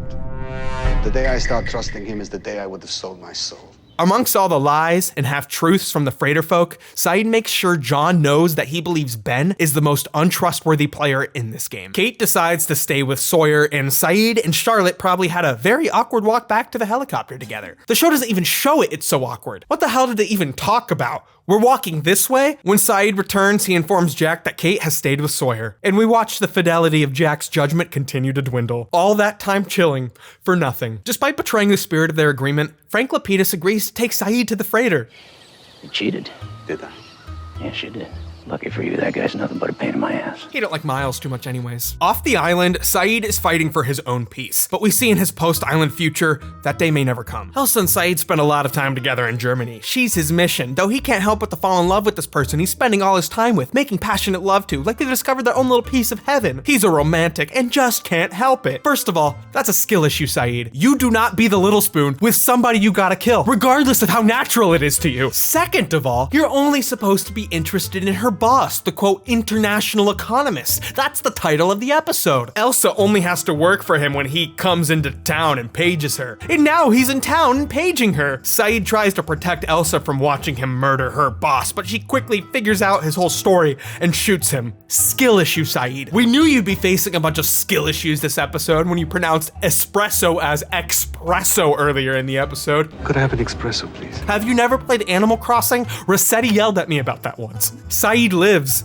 and shoots Elsa back. Skill issue for Elsa, but an all too familiar tragedy in Saeed's life. Saeed does not get to her boss. He instead receives medical treatment inside a vet's office. Saeed the soldier, Saeed the dog. Then we see who is treating him, or more importantly, who hired him. Benjamin Linus. Does that mean he sold his soul? Why are you crying? Because it hurts, or because you were stupid enough to care for him? Damn. Ben's still a little bitch too. He told Saeed that's a skill issue. Ben has dragged Saeed into his conflict when they go home. But is it true Saeed is working to protect his friends? Or is this a continuation of him being weaponized for another's cause? Someone who he sees as more untrustworthy than anyone else he's been a dog for. The why, how, and what the of Ben leaving the island just raises more questions about who exactly the Oceanic Six are. And it makes us fully comprehend that yes, this conflict is most likely continuing in the Flashforward storyline as we see it parallel to the island storyline. With support from Daniel, Saeed asks that Naomi be given one of the 3 seats on the helicopter. Saeed wants to bring her home, and Juliet, well, she gets Desmond. Look alive. Who wants to ask why everyone is carrying a photo of himself and his ex-girlfriend, Penelope Widmore? It is a little strange. They were all saying that they were sent by Penelope. Lost infrequently shows wide shots of the island. There's not a lot of opportunity to have somebody looking at the entire thing from a distance, but the helicopter changes that. Saeed looks over the entire island, triumphant for taking this important step, yet stoic because the next step is completely unknown. A feeling encapsulated perfectly in Michael Giacchino's score this season, who does a standout job scoring this particular season in a show that already has a very standout score. There's a lot of wonderful moments to swell the main character's existing themes, and later, the freighter theme does a wonderful job of balancing that uneasy yet triumphant feeling that continues throughout this season. Just like Saeed, everyone else is stoically waiting and fiercely fighting for the grand possibility of rescue, which will unfortunately not free the characters from the pressures of the island. In episode 4, Eggtown, banger title by the way, John is making eggs. Egghead making eggs. John Locke, whose actor you may recognize from the upcoming Avatar: The Last Airbender series. He's playing Aang. John wants to remain calm and coordinate his people in this thinly shelled community as threats inevitably march closer, and now the least likely to coordinate beach camper Kate has come to town to stay. We learn a little bit more about Kate's post-island life. Turns out the story they came up with after their rescue was not good enough to keep Kate from being charged for killing her abusive stepfather, her actual father that she believed to be her stepfather, until she killed him and her mom revealed the real thing. Kate is arrested with no bail during a hearing leading up to the trial, a jarringly dramatic moment built up over 3 seasons of clear traumatic response from this character. And of course, watching her get away with it over and over again. The girl loves punking the marshal. Part of the reason why she keeps running isn't because she doesn't want to be imprisoned, but just because he's such an easy target. Tonight, she's one of the Oceanic Six. How she got rescued, how she got off the island. Only she knows. I want to use you for something. With her Oceanic money, she's able to hire the best lawyers in town to defend her, but she refuses one tactic in the trial. Her son will not take the stand. You are not using my son. Her... What? What? Do Sawyer and Kate have a child? Kate and Sawyer did have a little relations in season 3, and Kate told Juliet she could be pregnant, and Ben even tried to kidnap her because she was probably so almost pregnant. On the island, Kate wants to ask Miles a question, a private question. The only problem is John does not trust Kate and doesn't want her to know where Miles is. Kate bunks with Claire, but stays the night at the house occupied by Sawyer. Hurley is in the other room too. Oh my God, they were roommates. This gives Sawyer and Kate a more comfortable environment to contemplate their relationship, and for the first time, the island feels like a real place they could live. Sawyer wants her to stay, but there's a disingenuous feeling to life in these houses. How long do you think we can play house? I love the dialogue written between Sawyer and Kate. It feels like it's ripped straight out of a romance novel. Why don't we find out? As does Sawyer's entire character sometimes, like he's ripped straight from the cover of a romance novel. But it really speaks to the characters' dynamics. It's a fierce passion and trauma bonding that holds them together. They have an unspoken sympathy for each other's social complications caused by their complicated backstories. Though being with Sawyer is playing to Kate, who can never stay in one place for too long. She's always searching for a fresh start, to run from her past, and Sawyer connects her to that past. He accepts accepts her fully when Kate doesn't really understand herself always. Yet, it is Kate who recognizes their true incompatibility. Kate tells Sawyer she had a pregnancy scare, made scarier by the island killing women who conceived on the island, Ben's obsession to kidnap and medically test pregnant women to save them without allowing them to leave the island, which could very well save them. Ben's not giving them the choice. He's weird about sex. Sawyer's blunt relief to Kate not being pregnant communicates very directly that having a child is out of the question for Sawyer. Would it have been the worst thing in the world? Yes, it would have been the worst thing in the world. Sawyer can't even look after his own kid, Clementine, who no one on the island knows about, including Kate, despite her and Sawyer's openness. A kid Kate may want to have would only serve to remind Sawyer of what he is trying to leave behind. And he does not have the words yet to explain that. Kate wants to have a family. Off the island, she's wanted for murder. So ironically, the island that kills pregnant women turns out to be the safest place in the world to try to have a family. But her romantic partner on the island would be horrified to raise a kid with her. Despite the island providing safety from her legal troubles, this is not where Kate can be happy. She needs to talk privately with Miles, so she skamazes Hurley to learn Miles' location. You just totally Scooby-Dooed me, didn't you? Sorry. Scooby-Doo was mentioned in Lost? I don't need to talk about this. Kate asks Miles if he knows who she is. She wants to know if she has a chance to leave the island safely. He agrees to tell her if she can arrange a brief meeting with Ben Linus. She can make it happen, but secretly, Kate is like a .mp3. There's little fidelity to her action. She doesn't just kill her stepfather, actual father, she blew him up. Sawyer tells Kate he can distract John long enough for her to make the meeting happen, but he doesn't know if he'll be able to keep the meeting discreet. Yeesh. Big ask here, Kate. It's almost like you're trying to avoid being like imprisoned for the rest of your life or something. Sawyer acts as a distraction for John, who ends up wanting Sawyer's advice. John does not think he's a good leader, and despite his reservations, Sawyer still believes John is looking out for everyone and offers him reassurance about his leadership. Though eventually he feigns giving John advice about Kate's plan to arrange Miles and Ben's meeting. John and Sawyer rush to the boathouse where Miles was before, but Sawyer already knows that Kate has taken Miles to Ben's location, under John's house, which John just left. He was fooled, skamazed, Scooby-Dooed even. Now, Miles and Ben are face to face. What does Miles want? $3.2 million. He wants fucking cash? What a wild moment for this show to save. Cash has held so little value on this island until right now. Somehow, Miles thinks Ben, the leader of this remote island community, has this kind of cash. Do not treat me like I'm one of them. Like I don't know who you are. Kate has heard enough. She tries to wrap up the conversation quickly and gets the answer Miles was keeping from her. Yes, he knows who she is and is aware of her criminal rap sheet. Everyone on the freighter is. Got caught in Australia and the feds will bring you back. The freighter will not provide Kate with a path to escape her identity, nor will it allow her to avoid justice for her crimes. Before Kate can return Miles, she's caught by John and told to go home, not given any chance to explain herself. John is surprised he wanted cash, but before she can explain her personal angle, John banishes her from the camp. You're not welcome here anymore. The fuck, dude? Kate tells Sawyer, who essentially offers to protect her from John, but nonetheless, this is not a safe place for her. And tragically, she has no safe place to go back to. There are no more fresh starts for her anywhere. John takes this moment to take a strong stand as a leader, taking a more threatening approach with Miles than he did with Charlotte. John puts a grenade in Miles' mouth and says, if you be quiet, you'll have nothing to worry about. The man is unhinged. I would hate to see him with self-confidence. In the post-island future, Kate's trial becomes popularly followed. The Oceanic Six have become world famous, and now the district attorney herself is prosecuting her high-profile case. When she arrives back home, there will be no more fresh starts for her.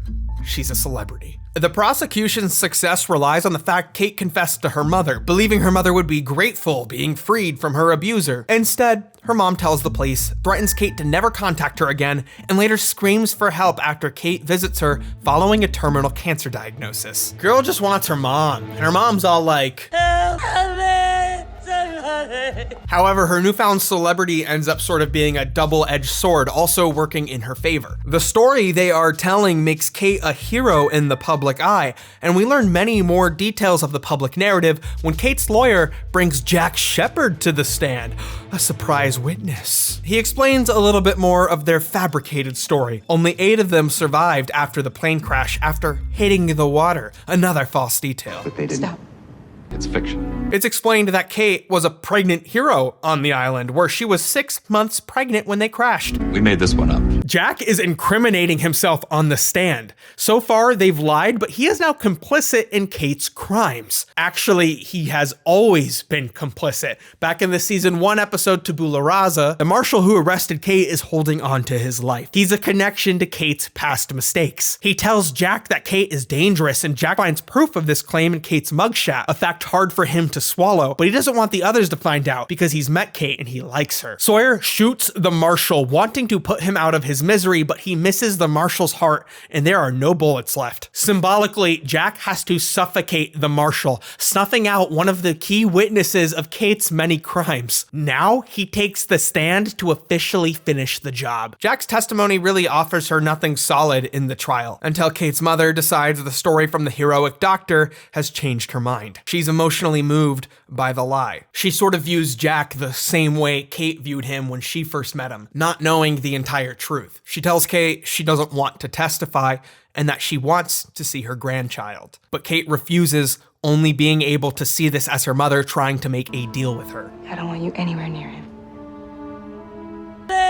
At a pivotal moment in the trial, Kate's mother's health is deemed too unstable to testify, and the DA realizes she has no case. Despite protest from her lawyer, who believes Kate can get a better deal, Kate demands to accept the DA's first plea deal without any jail time served. The only caveat to the sentencing, the girl who's always trying to run will be on probation, having to remain inside the state. But Kate confidently declares that she is okay with this. She has to be a mother to her child. Walking free, Jack approaches her in the parking lot. Hey. I'd be clutching my pepper spray. They are on bad terms yet, but Kate tells Jack he needs to keep his distance until he's more comfortable around her child, though she understands why it makes him uncomfortable. Is she actually pregnant on the island? Is the baby Sawyer's? She wasn't pregnant when they landed on the island, but I do know Jack would take it upon himself to have a problem with Sawyer's baby. He's just that petty, but it's not her kid. It's not Sawyer's kid. Hi, Aaron. It's Claire's. What? How the f do Claire and Aaron become separated? Is Claire going to die? Aaron, being a member of the Oceanic Six, potentially, is also a great misdirect. Is he the fifth reveal? Kate has been tied to Aaron since his birth. In the season 1 episode, Do No Harm, she wanted to run away and get Jack when Claire's water broke, but Jack wasn't available. She was the only one who could help Claire through it. Kate was the first ever to hold Aaron after he was born. Earlier in this episode, Eggtown, Kate is staying with Claire. They were roommates. And they were roommates. And she's encouraged to connect with Aaron, to hold him again. It's an offer that is discomforting to Kate, but one she wants to accept anyways. She wants a family. And off the island, somehow, she'll have to accept the role as Aaron's mother. But she's not his mother. I love this exchange too. Baby Aaron keeping you up all night? No, he's a good sleeper. Sawyer expects Aaron to be the cause of her exhaustion, but Kate does it to herself. When she gets off the island, it will be Kate's own anxieties that keep her up at night, not the child himself. Baby sleeps like a baby. In the future, Kate gets something resembling the life she may have wanted. Her legal troubles come to as happy an ending they could have, and she's able to raise a family she's become a part of under mysterious and distressing circumstances. This is not her child. So the Oceanic Six list finally fills out in episode 7, Ji Yeon. Pregnant women, they don't survive here. Thursday. Pregnant women, they don't survive. Thursday. On the island, Sun and Jin talk about the life they will share once they leave. We've watched Sun bravely assert herself and help Jin rekindle a kinder version of himself. Jin has spent 4 seasons learning English to move to America with her, to escape her violent father once they leave the island. However, Sun's bravery is resilient, and she decides she wants to raise their baby in Korea, knowing the confrontation it will leave with Sun's father. The guy is like a violent criminal boss. From his point of view, Jin owes him a debt and must continue to be his guy who beats people up real bad. I know what you're thinking. Is that the Chad Dr. Han? It is. Also, the Fire Lord from Netflix's upcoming Avatar: The Last Airbender series. You will discover the last of the Oceanic Six. In the future, Sun is having her baby and is convinced something is going wrong. Could leaving the island be the simple solution to solve the island's conception problem? We're gonna find out through a fun little experiment. Is Sun going to die? If he doesn't get off his island in 3 weeks, she will die. An all-new Thursday. Meanwhile, Jin runs across town to bring a gift to the maternity ward. Silly little antics ensue. After Daniel and Charlotte join the camp, much of the beach crew is cold to their intentions. Sun decides she does not trust them, especially after Jin accused Charlotte of lying about not understanding their Korean. She is lying. So they pack up together and head to John's camp. Juliet insists that Sun has to leave the island as soon as possible to increase the chance of her survival. The previous episode reminds the audience of Juliet's tragic time as a fertility doctor, futilely trying to save the women dying during childbirth on the island, but Sun isn't even sure if she trusts Juliet. In a desperate attempt to get them to stay, Juliet opens a can of worms that Sun believed to be closed. Your wife had an affair. Jin has learned enough English to understand what Juliet has said, and he walks off. It feels like their relationship may be more fragile than ever. However, the off-island storyline seems to be showing us they'll remain together. Sun calls out for Jin in pain, but will he arrive in time? We understand Jin's character has changed when he kindly allows Bernard to accompany him while processing his anger. Yes. This argument may go differently this time around. He won't say a word to Sun, but while they're out on the outrigger fishing, Bernard makes a connection to Jin that maybe only Bernard has thought about. Jin and Bernard are the only married guys on the island. That's why they love fishing. It's a really simple connection to make, very much in the vein of Lost's first season. How can these strangers understand and connect to each other? Bernard has learned to find healthy ways to communicate and compromise to maintain his relationship. He makes Jin understand his frustration at a foundational level, and that it's okay to feel what he feels. And through Bernard's empathy, Jin is able to accept what happened. When Sun and Jin reconnect, Jin is able to forgive Sun with a real perspective and understanding of his responsibility for the emotional distance he let form between them. It's a cathartic moment only solidified by Jin's final question. Is the baby his? He seems to be at peace with the possibility of it not being his, and we feel the anxiety of Sun having another secret before realizing that we've already learned the answer. Yes, the baby is Jin's. Now, everyone agrees, Sun absolutely has to leave the island, which turns out to save her life. In the future, Sun gives birth successfully, but Jin never shows up. Instead, he delivers the gift to a client of Sun's father. He says he has no child. This is a flashback. Once again, Lost has tricked the audience into believing when or where a scene takes place before revealing where it actually takes place. Where is Jin in the future? The only person to come to visit Sun after her child's birth is Hurley. He's relieved when Sun says no one else is showing up. Is anyone else coming? No. Good. Hurley meets the baby, Ji-yeon, Sun and Jin's child. He's elated. But finally, he asks if they're going to visit him, visit Jin. They arrive at a cemetery, at Jin's grave. Sun is a widow. Learning Jin will die is horrific and really helps to solidify the dread associated with the consequences they're all about to face. Sun and Jin's happily ever after will only ever exist through the time they had together on the island. And it does rip your heart out when Sun talks to his grave about their daughter.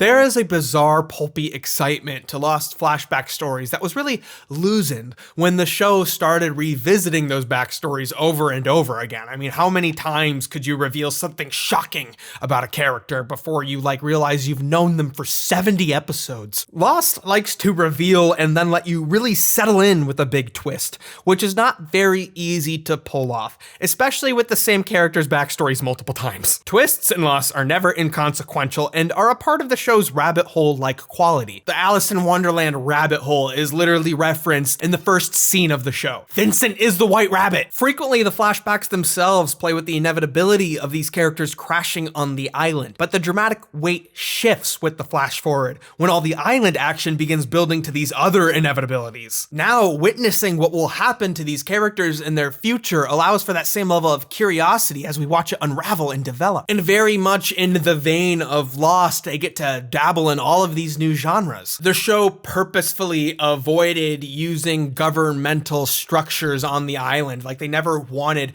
the characters to have a trial. Something you'd expect from Lord of the Flies or Gilligan's Island. And now we have this courtroom drama with serious weight behind it, or a spy thriller with the most lethal little spoon you've ever seen. We know huge disruptions are going to happen, like the death of Jin, the separation of Claire and Aaron, and of course, characters not getting off the island. Huge, inevitable, dramatic beats adding pressure to every single scene. The twists are thrilling, but additionally, the shifted timeline allows these characters to be brought to new places. To do what Lost does best, personal character drama, the weight of which started to be lost for many characters by the middle of the first season. The actors are given another wind to perform as these characters with real dramatic weight, not just in another episode in their past life. Kate getting arrested and confronting her mother, Sun introducing her daughter to a deceased Jinn, Saeed losing yet another partner and finding himself being used by Benjamin Linus, a character who would hold way more dramatic weight than anyone else that could be introduced in a flashback. What's more shocking, that Saeed used to torture people for Kate's stepfather, not the one she killed, but the one that she believed was her actual father,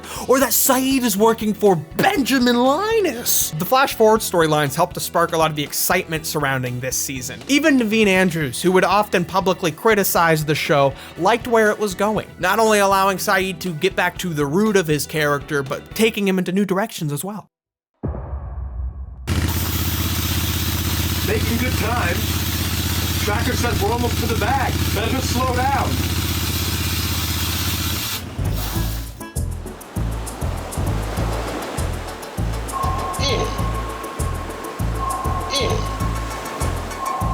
Okay. I actually found it. Okay. I tracked it down. The black briefcase. The flash forward was a clever reinvention of Lost's flashback formula.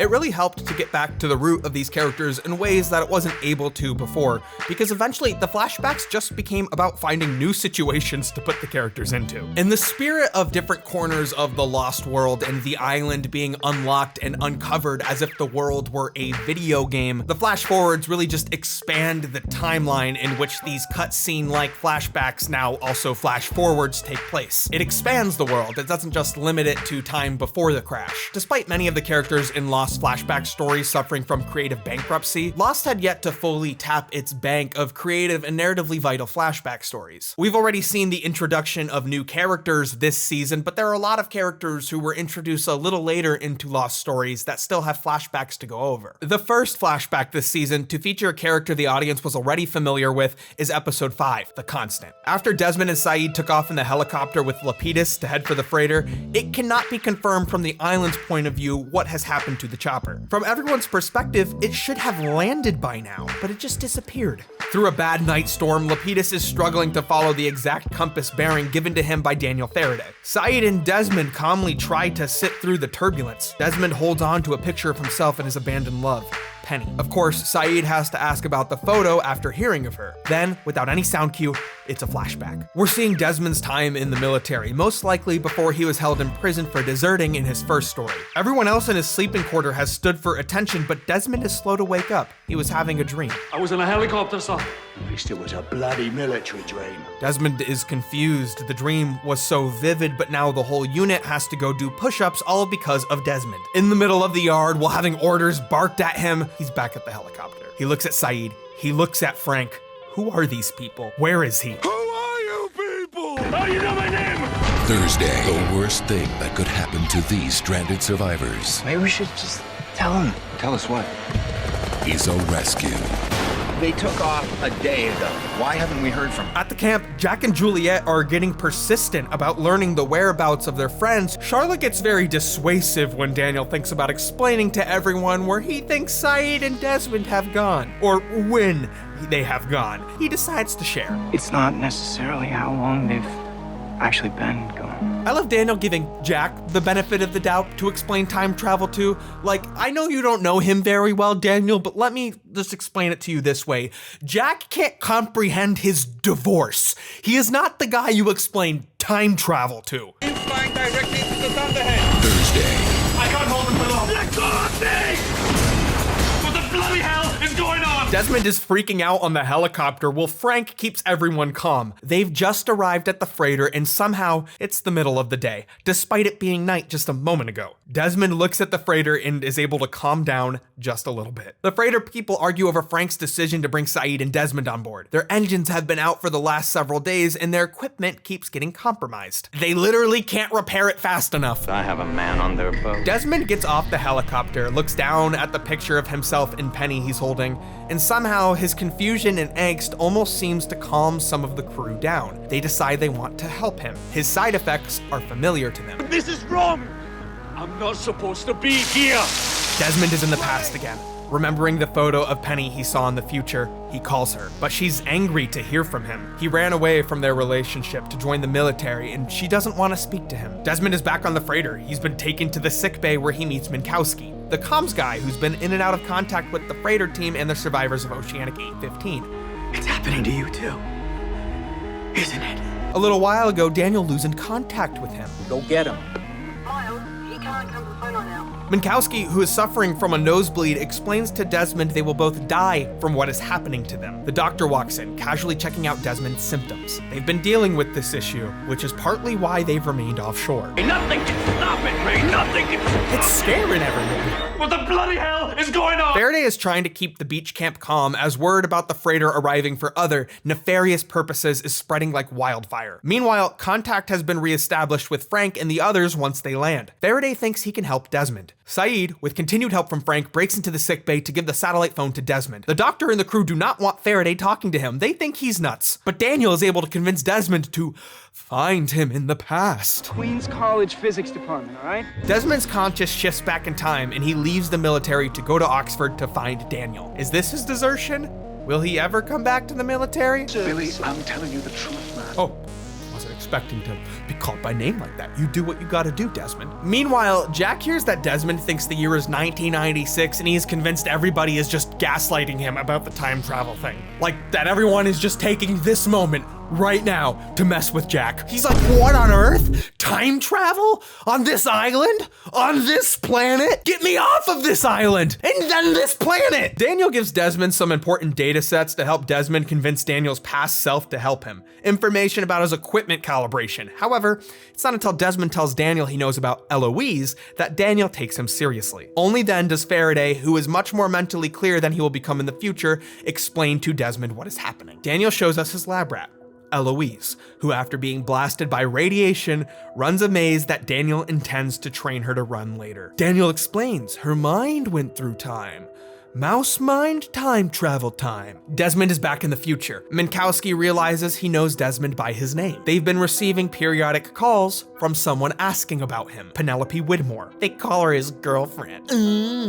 Despite only being in the future for a few moments, when Desmond goes back to the past, Daniel explains he passed out for 75 minutes. Moments will start becoming exchanged for hours. Man, what is Desmond's future conscious even doing at this time? Sleeping? Presumably after learning to run the maze, Eloise has died. Daniel tells Desmond he will need to find a constant in both times, a powerful connection to anchor his consciousness in its appropriate time. If he can't, he may face the same consequences as Eloise, who has now died of what Daniel suspects is a brain aneurysm. Her body couldn't handle the time travel. Daniel is probably upset because the mouse didn't love him enough for Daniel to be its constant, but Desmond loves Penny. He'll call Penny to be his constant. But her number is disconnected. The last call he made to her was one too many. She wants a clean break, even though she'll reach out to him again in the future. Desmond arrives back in the future, and with the help of Minkowski and a mysterious person who unlocked them from their new containment cell, Saeed and Desmond make their way up to the communications room. He wants to call Penny, but doesn't have her number. When his consciousness shifts back to the past, Desmond has a plan to find Penny's new address and get her number. He finds her father, Charles Whitmore, who's at an auction. He purchases a piece from the estate of Alvar Hanzo, the wealthy financier of the Dharma Initiative who must have died before 1996 when this scene takes place. Charles is bidding on the journal of the first mate of the Black Rock, wanting to purchase it because no one has read it. Penny's father hates Desmond, but offers to have a talk with him while he's going potty. Yuck! His disapproval will send Desmond into a spiral of self-doubt, pushing him towards crashing on the island. Desmond was desperate to win a sailboat race, sponsored by Charles Widmore. With confidence Penny will reject him, Widmore gives Desmond the address, but Desmond is TKO'd back into the future. They arrive at the freighter's comm station and it's broken. Minkowski is broken too. He just died from time traveling too much. Could Desmond be next? Saeed works on repairing the communication system. Desmond needs Penny's phone number. He flashes back and arrives at Penny's door. She is very upset to see him, though through his protest, she lets him come inside for a moment. Desmond says he can't explain it, but he will need her phone number. She doesn't want him to have it, but he promises not to call her for 8 years. Christmas Eve 2004. He insists it's important and says he'll leave her alone, so she gives him the phone number with the understanding he will be leaving. Desmond is in the future again. He has been repeating her phone number in his head over and over again. It would make no sense to write it down because he would not have it where he's going. In the future, Saeed has fixed the communication system, and Desmond dials her number. He's been on the island for 3 years and wants nothing more than to be reunited with Penny, who he's been running from for nearly a decade. He loves her, but he really doesn't think he's good enough for her. But maybe now. We know Penny's been looking for him and the island. Does this mean she will want to speak with him? Or is she another player in this game?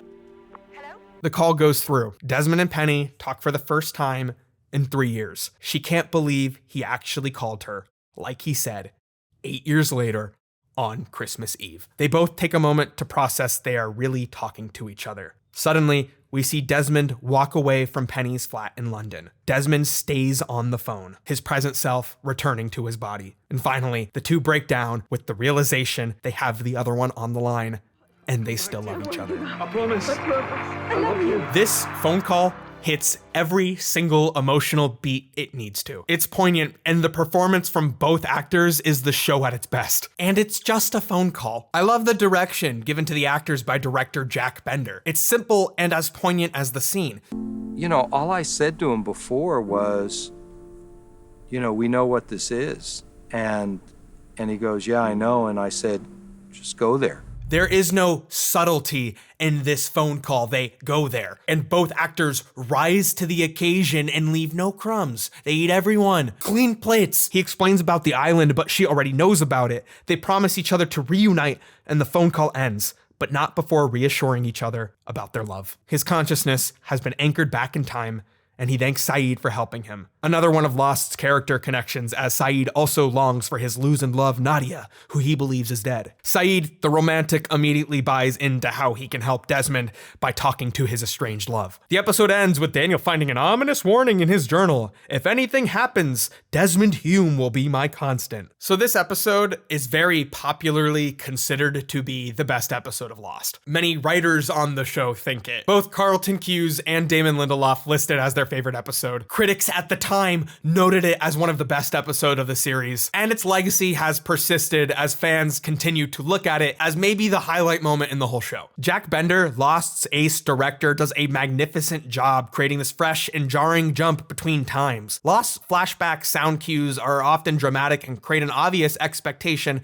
that one of the many fractious flashback sequences is about to play out. Desmond's jumps between time always seem to leave something perfectly unfinished, either a thought or something action related, like a still running faucet. And we always feel his initial confusion when shifting through time. Lost is known for having its characters confront the unexplainable, and the unnatural inclusion of a character's past self interacting with the island creates the perfect sympathetic vessel to navigate this confusing event. Saeed is now a complete stranger to him, but still, Desmond is able to learn to trust and connect with this new stranger, who will become a friend to him in the future. Desmond being inside the hatch, along with the button, is one of Lost's looked over reveals. The button is considered to be the big reveal in the hatch, not this character. Desmond is a character who is almost a plot device in many key circumstances, but the character is written in such a sympathetic, less morally gray way. Desmond and Penny's reunion gives us characters to truly root for during this rescue mission. We know the other characters have little to go back to, and the flash forwards serve as a harsh reminder of this long established irony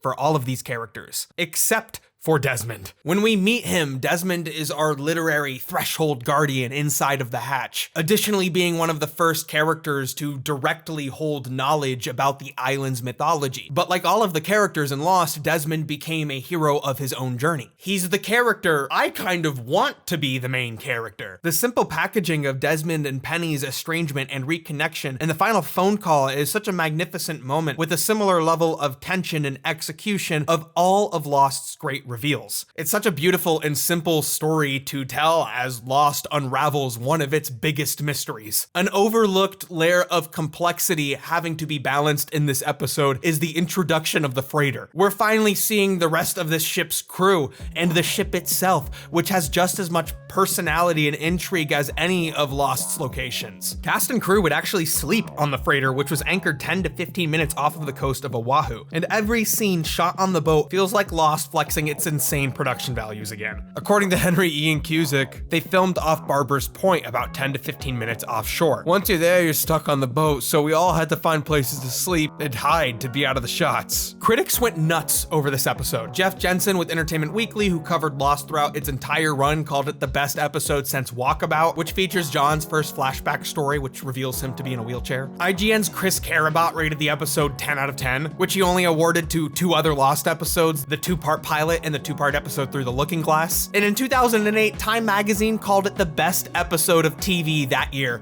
period. Daniel from TMZ would go on to make this out-of-pocket comparison that The Constant, a TV episode from Lost, was better than the movie No Country for Old Men. High praise, but why? And I personally cannot talk about this episode enough. It makes me cry every single time I watch it. Every single time. And over the last 2 years, since I've been working on this video, it has served as the episode I use to show Lost to my friends. You want to get somebody into the show? Show them this episode. So one of the first things I remember hearing about Lost that I kept in mind when I started watching the show was that there was time travel. I knew it was a controversial decision the show made, and in line with so much of the popular cynicism around Lost, so many people believed this to be something the show just pulled out of its ass. But time travel being a part of the island's DNA was something that was there from very early on. Following the ending of season 4, Lost season 1 executive producer and writer David Fury did an interview with the Lost Wiki. He only worked on the first season of the show, and in that interview he confirmed that when Saeed meets Russo in the episode Solitary, originally Russo was supposed to tell Saeed that her research team came to the island to study time. This would have been episode 9 of season 1. So while time travel may have not necessarily been in the show's creative DNA by the pilot, it was by the time the show was picked up, by the time they knew it was going to be a series. However, the studio kindly asked the Lost producers to cut this line from the episode because they were afraid such an overt genre reference would scare off the audience. Nonetheless, they did tease the island having weird scientific properties within the first season. Saeed notices the weird magnetic anomaly happening around the island, which is very strong inside of the hatch, where we learn the Dharma Initiative came to the island to study this mysterious energy. As told in the Swan orientation tape found in the hatch, we learn after experimentation went wrong during the unknown event,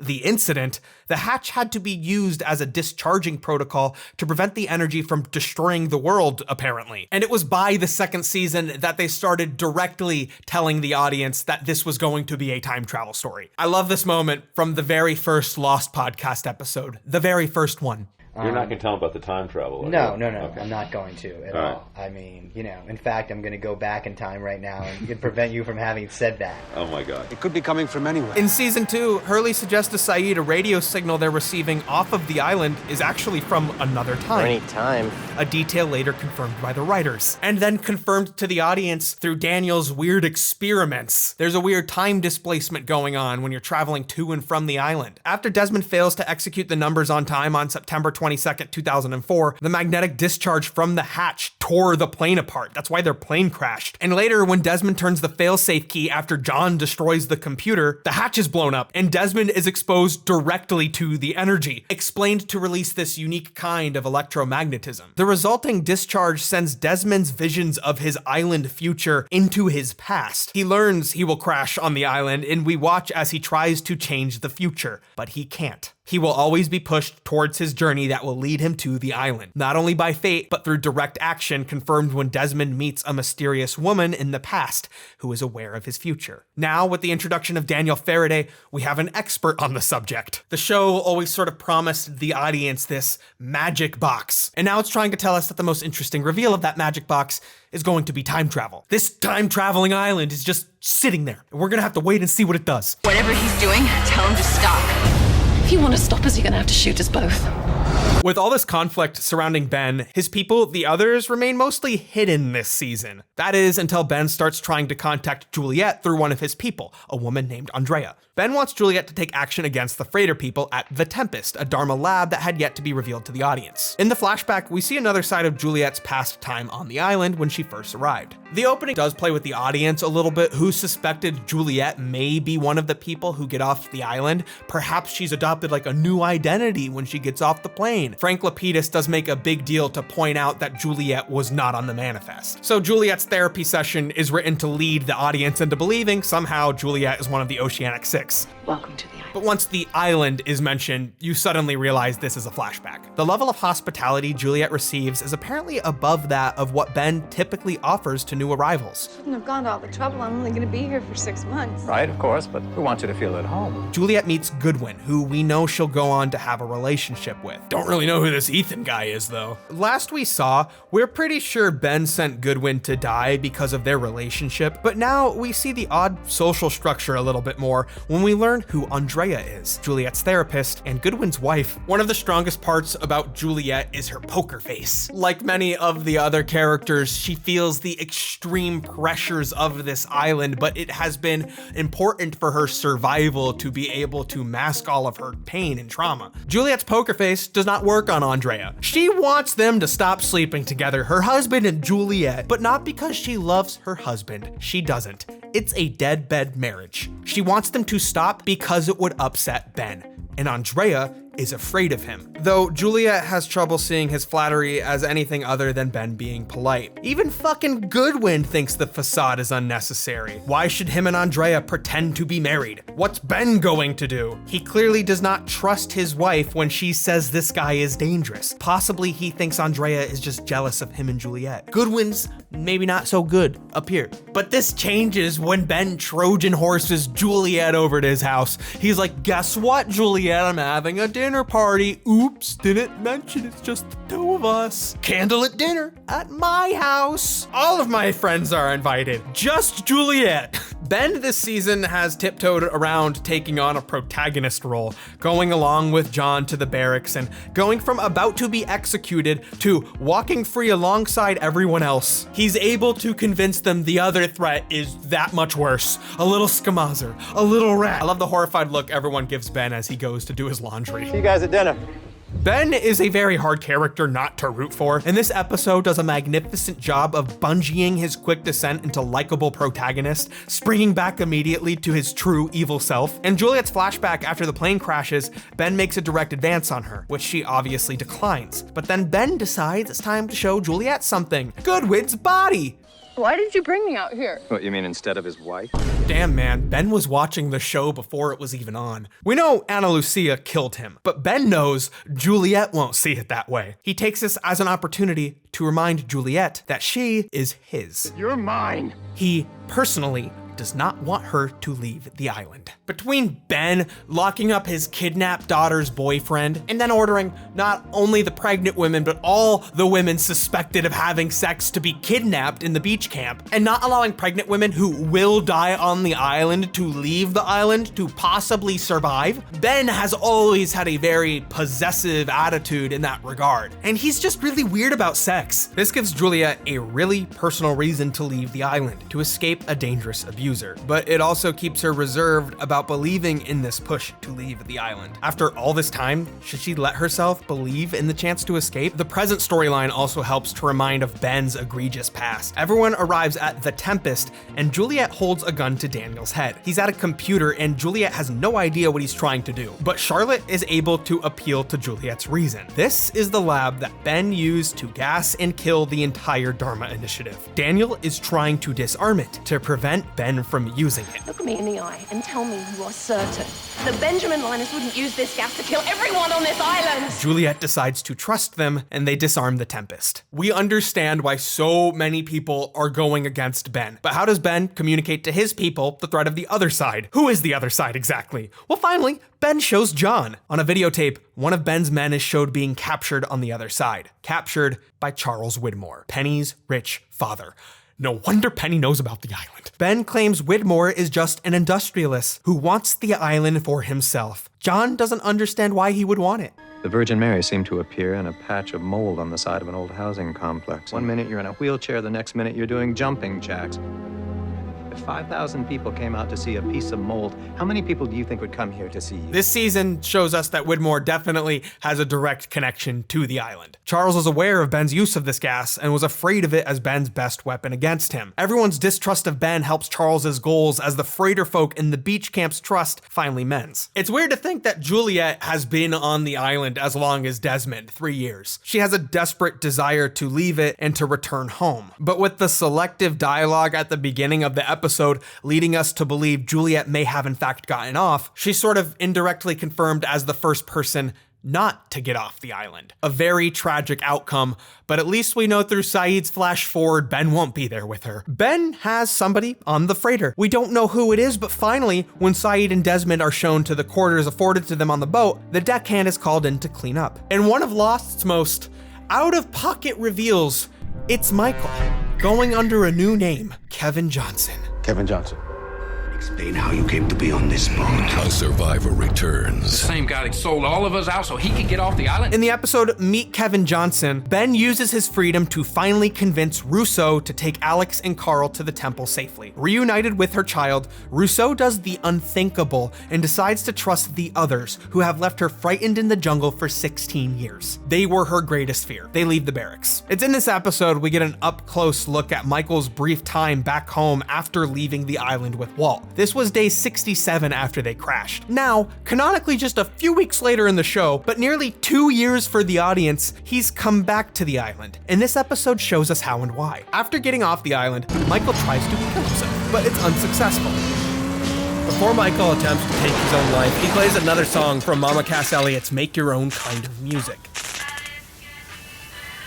The subtitle track, It's Getting Better. I find Mama Cass to be a sadly appropriate choice for both Desmond and Michael. Mama Cass had been a part of the Mamas and the Papas, and shortly after going out on her own to make her own kind of music, she passed away. Like Michael, Desmond had almost taken his own life after being left alone, but was saved through reconnecting with people. We can only hope, like the song says, it gets better for Michael instead of him dying alone. He's brought to an ER in New York City and asks the nurse not to contact Walt, who was named in his suicide note. Walt will not talk to Michael, who told his son of the murders committed to arrange his freedom from the others. Walt cuts him off, choosing to live with his newly reintroduced grandmother instead. Someone he does not know, but somebody who clearly shows him love and attempts to give him stability. She won't let Michael talk to Walt because Walt doesn't want to talk to Michael, and because he will not explain why they're both using aliases and where they've been for over 2 months. They say his name is Kevin Johnson, a complete fabrication. It's totally made up. Michael finds himself face to face with Tom, the other who originally kidnapped Walt from the raft. He has left the island for a mission. Tom will die just a few days from now when he goes back to the island. Sawyer will kill him for taking Walt. Tom tells Michael they need to go back to the island and gloats when he learns Michael's suicide attempt failed. Did the bullet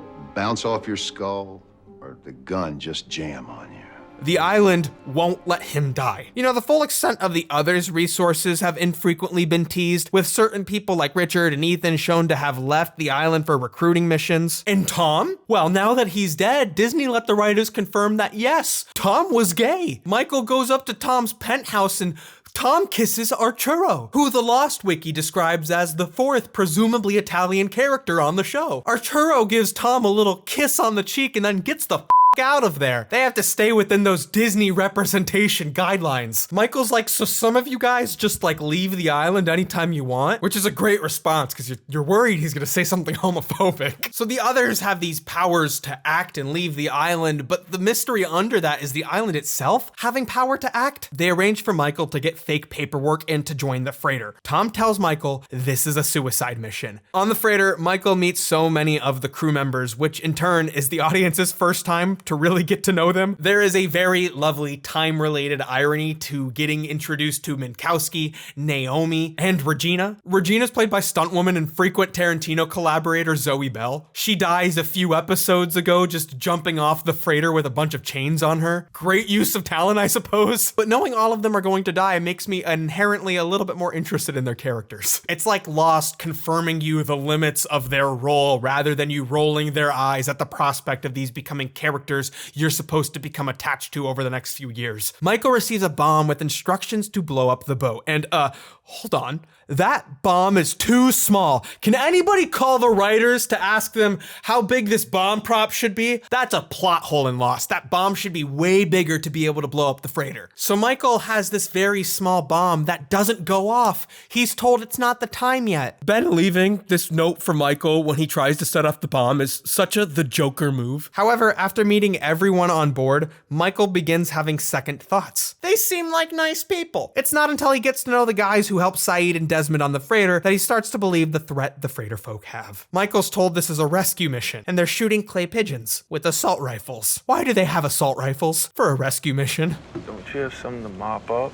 So Michael continues to interfere with their equipment to help his friends without blowing up the bomb. That's too small to blow up the freighter. Big consequences of the writer's strike. So Michael has explained his backstory to Saeed and Desmond. And Saeed, realizing what he just heard and from who he heard it from, chooses not to trust Michael, who he sees as a traitor, and blows his cover to the crew. He was a passenger on Oceanic Flight 815.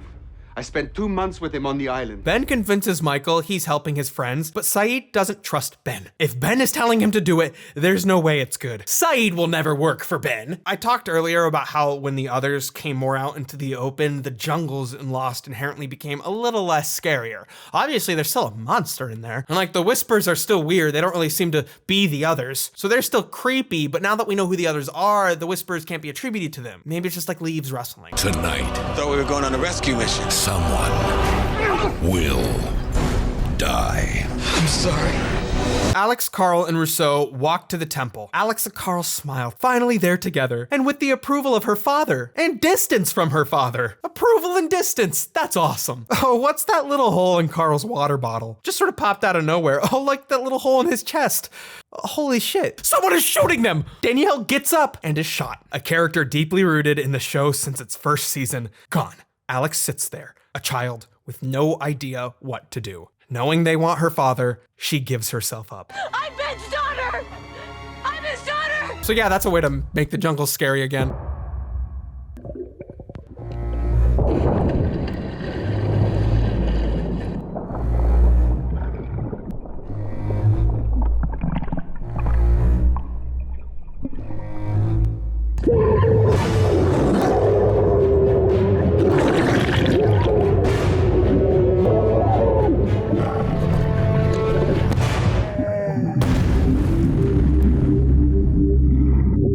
Oh my god!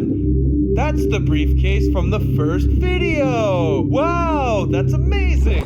When season 4 started to air, nobody knew what was going to happen after episode 8. But things ended up working out well for the show, and although I'm sure there was creative stress involved with the strike for many of the writers involved, support for the strike was pretty unanimous across the industry, including with the writers of Lost. Hi, I'm Damon Lindelof from Lost. I'm Mark Cherry, creator of Desperate Housewives. We are here to picket the ABC Disney lot because we believe that the writers deserve a fair contract. However, once again, both Carlton and Damon had expressed publicly that they wished the network would wait until the strike resolved to start airing season 4. Disney did not wait for them. I've often explained Lost to be an exemplar show to better understand the transition between what's considered to be old and new TV. Later seasons certainly feel more modern in their episode-to-episode pacing than what came before, but right at the beginning of the show's transition, season 4, the entire industry striked for the fate of new TV. TV today. The world is changing. In 5 years, the only thing that you'll watch television and movies over in your home is the internet. and we're hoping to keep our guild alive by getting pennies on the dollar, a small residual, in exchange for our creations as people stream them, download them, and own them. Strikes are never easy. While they can be imperative to negotiating a better deal, workers can lose a lot of money during strikes. They're really seen as a last resort, but what's funny in Lost's situation is the writer's strike kind of made the show better, minus some small concessions which were ultimately worth the cost of the strike. The writer's strike of 2007 and 2008 mostly revolved around Hollywood trying to found and support new streaming platforms while ignoring the old studio model of residuals. ABC has done an amazing job of putting up abc.com, where viewers can go and download an episode almost immediately after it's aired, and they have advertising on abc.com. They make money off of this.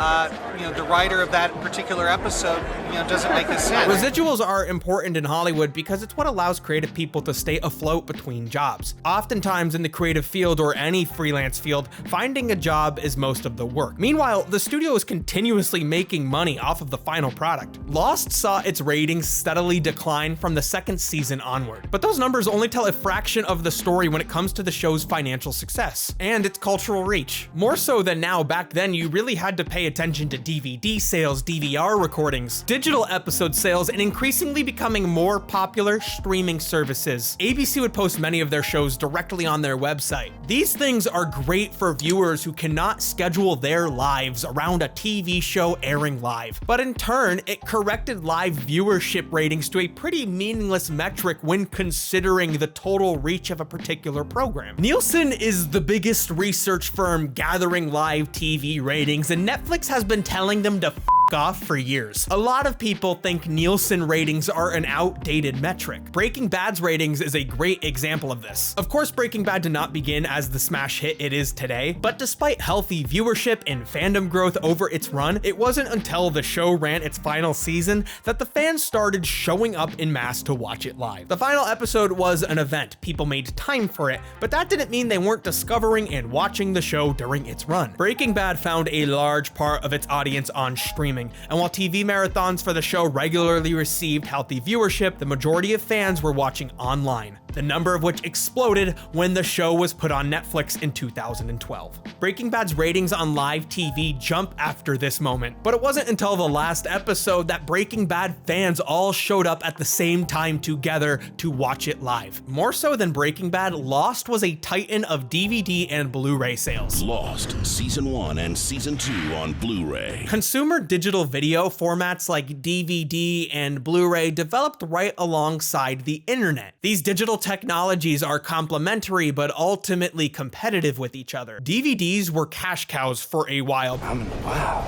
Lost, the 7-disc set that includes every episode from the first season in a widescreen theatrical style presentation with 5.1 surround sound, plus never-before-seen scenes from the original pilot. But by the time the writer's strike came around, that well was pretty much dried up. In 2009, then Netflix CEO Reed Hastings was expressing excitement for Netflix's core business model, DVD rentals, to be destroyed, stating the intention of the company was always to stream Hollywood's output to consumers directly over the internet. Thus, the name Netflix, their DVD rental arm, has actually been renamed to DVD.com. Since recording this video, DVD.com has officially died. Netflix is out of the game, baby. Dang it, they weren't supposed to be synonymous forever, apparently. Writers pretty much missed the height of DVD in its totality, because negotiations for home video sales were mostly left over from a deal made in 1981, and by 2007 no major changes had been made. And also keep in mind that VHS was never huge for TV show releases. That's where DVD shined. It was physically smaller. To put in perspective how much money was loosened by the Writers Guild of America because they did not renegotiate home video sales, by the time the writer's strike ended in the beginning of 2008, the top 10 highest grossing DVDs of all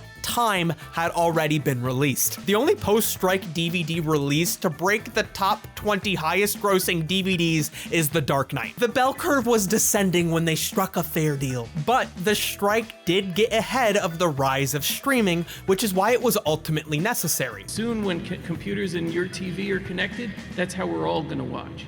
Okay, those residuals are going to go from what they are towards zero if we don't make a stand now. This is such a big issue that if they see us roll over on this without making a stand, 3 years from now, they're going to be back for something else. Guys, I'll tell you, I might have been the most moderate one up here when we started, but I sat there in the room the first day, and they read us those 32 pages of rollbacks, and what they wanted us to hear was that if you don't give us what you want on the important thing, we're going to come after you for all those other things. Although Lost wasn't on Netflix during the writer's strike, it would have a long life on the website beginning in August of 2008, until 10 years later when Hulu would pick up the rights. And since Disney owns Hulu, they're probably able to be a little liberal with those exclusive rights, which is why I imagine that Lost is also available on Freevee, the Amazon-owned ad-supported streaming service that used to be called IMDb TV. Lost is still running alongside ads nearly 20 years after it premiered. Could you imagine if they were able to do that without paying the creatives a fair share? In the rest of the world, Lost is on Disney Plus. If you spend months using your Disney Plus subscription to watch Lost, then the people getting you to fork over your subscription price should probably get a little cut of that. Before a deal regarding web content was made, the WGA had spent a few years negotiating a deal for the Lost Writers Room to create Lost: The Missing Pieces, which of course was distributed over mobile phones through Verizon Wireless and ABC.com. The Writers Guild of America needed to have a word with the American Broadcasting Company before allowing that kind of content to be produced. So there were only 13 of these shorts ever made. However, since these shorts aired during the strike, it made for bad PR on the side of the studios. According to the New York Times, The Missing Pieces had been made under the exact kind of deal the writers had been asking for throughout all of Hollywood. The studios were trying to say it wasn't possible while they were doing it. During that time, the studio and streaming services licensing studio materials have been able to schmaz their way out of the residual system. And ultimately, it has become apparent that Netflix hides ratings to avoid paying out residuals. Residuals are based in profit, and streaming profit is only measured by how many new subscribers a platform gets, and not how many viewers saw the media. So how are writers incentivized to make something really great that people will want to watch over and over again? How do streamers reward the shows you are subscribing to their platform to watch? Because of the way the studios have changed the business, writers' streams of payment have gone away, and this deal the writers signed is pretty monumental in getting it back, which will ultimately make content today better. Streaming and the contentification of film and TV have also dissolved the writers' abilities to care for their own work, as studios tried to make production more efficient and cheaper. In the past 15 years, studios and streaming services have eroded the writers' room as we know it. A show like Lost had planning and drafting stages before scripting began that allowed all of the writers to meet, discuss, and plan out a story before going off to write their own scripts, a process which studios have been trying to eliminate. Studios want writers' rooms to be separated people who are individualistically working, acting more as a consultant than a collaborator, rather than allowing a group of writers to figure out the best possible product. Finally, studios have been trying to make it the norm to not allow writers on set, because the Writers Guild of America says if they are allowed on set, they should be paid. Live rewrites are a very practical necessity as you hear words come out of actors' mouths. Props don't function, locations changes, and the daily schedules continue to develop in a lot of ways that can't be controlled, especially in a television environment which is fast moving. Basically, over the last 15 years, the production elements in place to assure quality and to allow screenwriting to be a livable career had been eroded, all to save on cash. Even though there was a forward-thinking attitude in the strike 15 years ago, the studios changed things up. The recent contract has only been signed for 3 years, so they can stay ahead on the studio chicanery. With the 2023 strike, the Writers Guild of America was successfully able to get the studios to sign a contract to protect these quality assurances, the writer's job and ability to make a good show, film, whatever. Because of the 2023 strike, the kind of creative process that helped make a show like Lost isn't going to be the type of environment loosened to time. Hold on, I've been holding my breath for a while. Do you mind if I just go up and take a breath?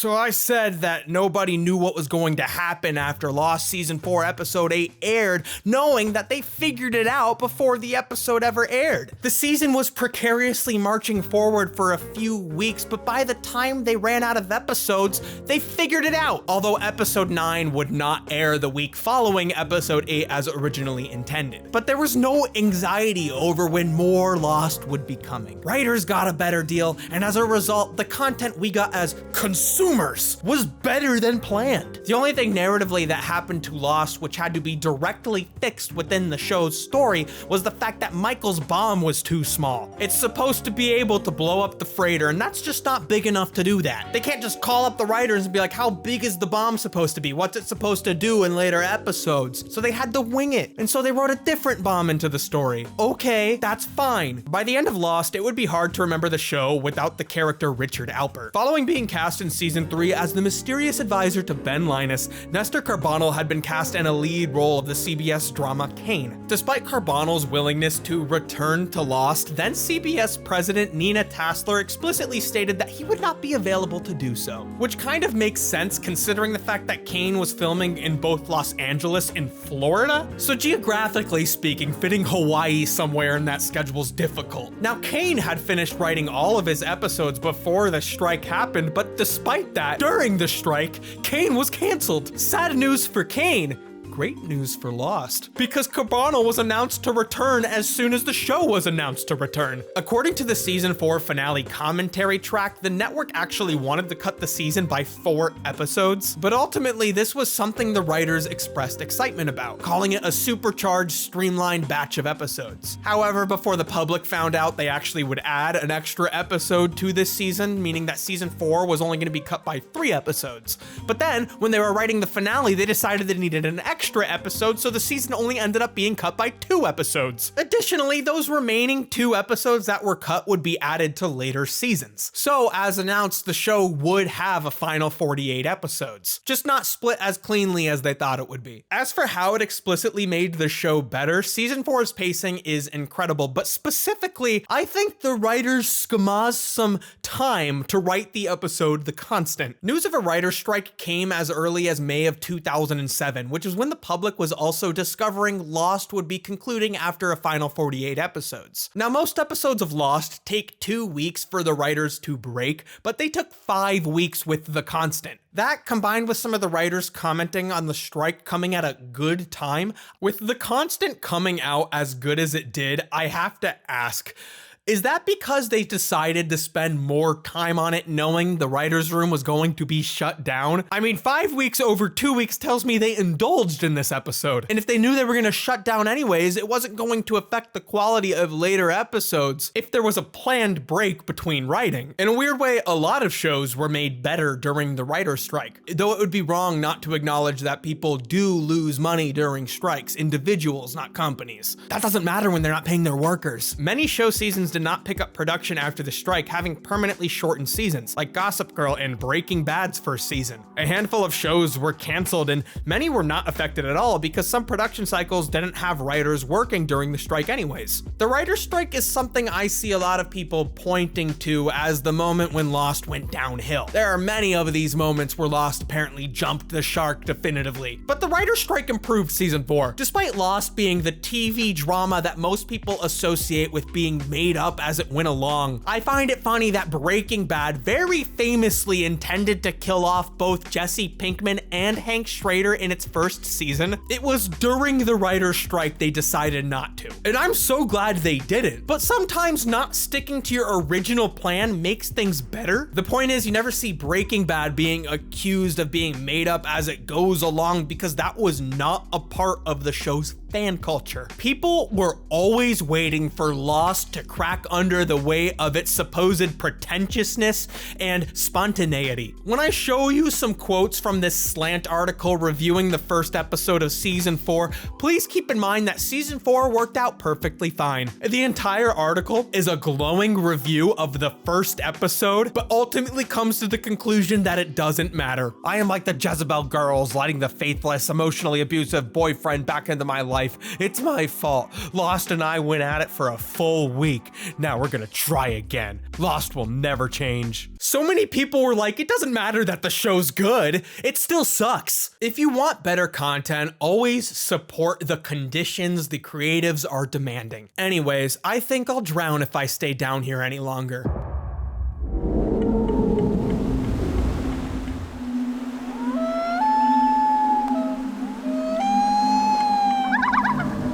I might be stranded alone at sea, but I've got a great solution for food. So let's see how all these themes and storylines wrap up in the post-strike season 4 of Lost. Episode 9, The Shape of Things to Come, tells the story of Benjamin Linus suddenly finding himself off of the island. He's wearing a heavy Dharma-branded parka in the middle of a desert. Strange clothing, sort of like how a polar bear is strange on an island, or in the desert. I'm just gonna go ahead and tell you, Ben has been transported off of the island using the same means as the polar bear at the beginning of the season. He has been banished. What did Ben do? What did the polar bear do? From his introduction in season 2 as Henry Gale, Benjamin Linus quickly became one of TV's best villains and a fan favorite character. Michael Emerson's snarky, borderline psychopathic portrayal of Benjamin Linus isn't only threatening, but it was introduced into the show at a time when the audience was becoming all too familiarized with these characters' behavior. They were becoming predictable. Ben came into Lost as like a hardcore fan, able to manipulate the characters through poignantly pushing their buttons and often passing judgment as like an audience surrogate, obsessively following their lives through intelligence and directly by watching them over security camera. He loves the show. Though, like all of Lost's featured characters, this villain becomes the hero of his own story. As a child, Ben and his father were brought to live and work with the Dharma Initiative. Ben desired to get away from his father, who developed abusive habits and became loyal to the others, eventually massacring the whole Dharma Initiative, especially his stupid father, as a result. From there, Ben rejected his past, claiming he was born on the island, and through his desire for power, he dedicated his entire life to, quote, his island. In the future, Ben finds himself unable to return, but that doesn't mean he's done with his fight against Charles Widmore. Immediately after being transported into the desert, he's met by militant men on horses and is able to schmaz his way into owning their guns and their horses. Whoa, Ben Linus, slow down, you just flew up. Ben has been vicious, but now Ben's enemies have allowed him and John's allyship to become a possibility. Even though Ben just shot John a few days ago. This was always in the plan. Ben has been acting as John's prisoner as his people remain in the shadows. The others have mostly been like MIA this season, but according to one of the member of the others, Harper, Ben is exactly where he wants to be. He's with dopey little John. He's got this. Ben is always able to intellectually trump John, and by now people are becoming aware of it, but John keeps coming back because he loves games. He's a gamer, and he incorrectly thinks he can win. At this moment, John has just heard about Miles' offer to help free Ben for $3.2 million. He thinks the prospect is ridiculous and takes a moment to score points back against Ben, so he ridicules the proposition. Wait, maybe this will get you started. John's feeling pretty good, having just farted all over Ben's already bad day. But of course, he can't just walk away. It's too easy for Ben to get under his skin. And you're more lost than you ever were. Ben is such a peepee head. Remember when I said that in the last video? Remember that I called Ben a peepee head in the last video? I called him a peepee head in the last video too. I was going for peepee head, Billy. But he's able to leverage information about the freighter to gain a degree of freedom. Everyone is shocked, yet not surprised to see that John has allowed Ben to roam around the camp as he pleases. Ben remains safe because Miles has confirmed the freighter's plan. Capture Ben, then kill everyone else. They have to keep Ben safe for themselves. These freighter guys are no good. By episode 9, John is convinced he has control of the situation. He's chilling with everyone, gaming, playing a game of Risk even. He's so chill, he misses the fact that there's a threat right outside their door. Or perhaps this is how John prepares. Alex has been captured by the freighter's mercenary team. They take her to the outer gate to disable the sonar defense system. She enters a code and it sends a warning call to Ben's house, currently occupied by John.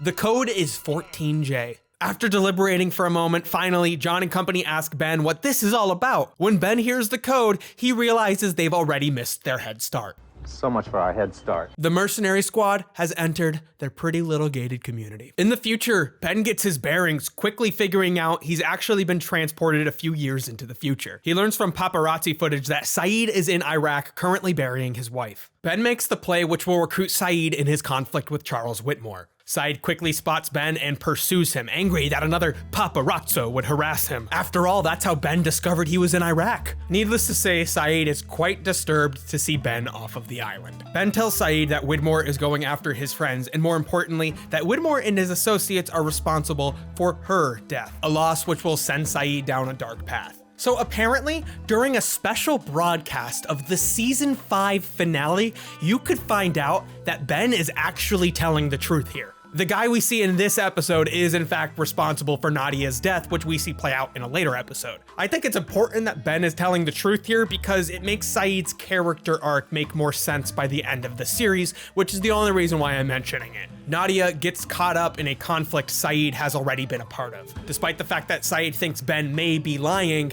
it's not just a random act that kills her. Saeed is ultimately convinced of the present danger when he sees Ben being attacked. He intervenes, killing the man who took away the love of his life, and asks what he can do next to, quote, protect his friends. On the island, the mercenaries are descending onto the barracks. Ben starts barricading his house, but Sawyer realizes Claire is asleep in her house and quickly leaves to get her. There's been no time to warn anybody else on the camp. Sawyer's asking the background extras, "Where is Claire?" Then, after holding back for several seasons, Lost gives us its magnificent shock and awe. What is this? Get back inside and wait until... Mid-conversation with Sawyer, the background extras are picked off in the middle of the action so intensely, one by one.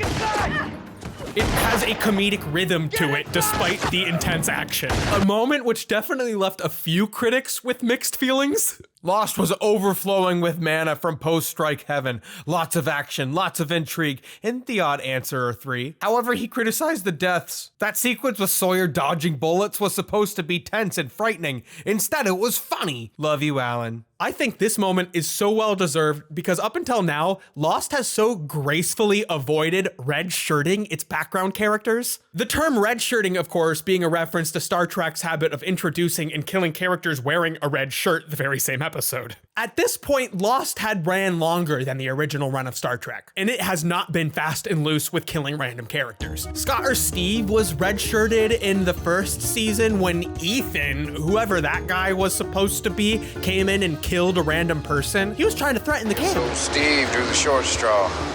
Dude, that was Scott. Yet she's sleeping next to good old Scott to keep her warm. That's Steve. Scott's dead. Whatever. Saeed and Scott. You mean Steve. Scott's dead.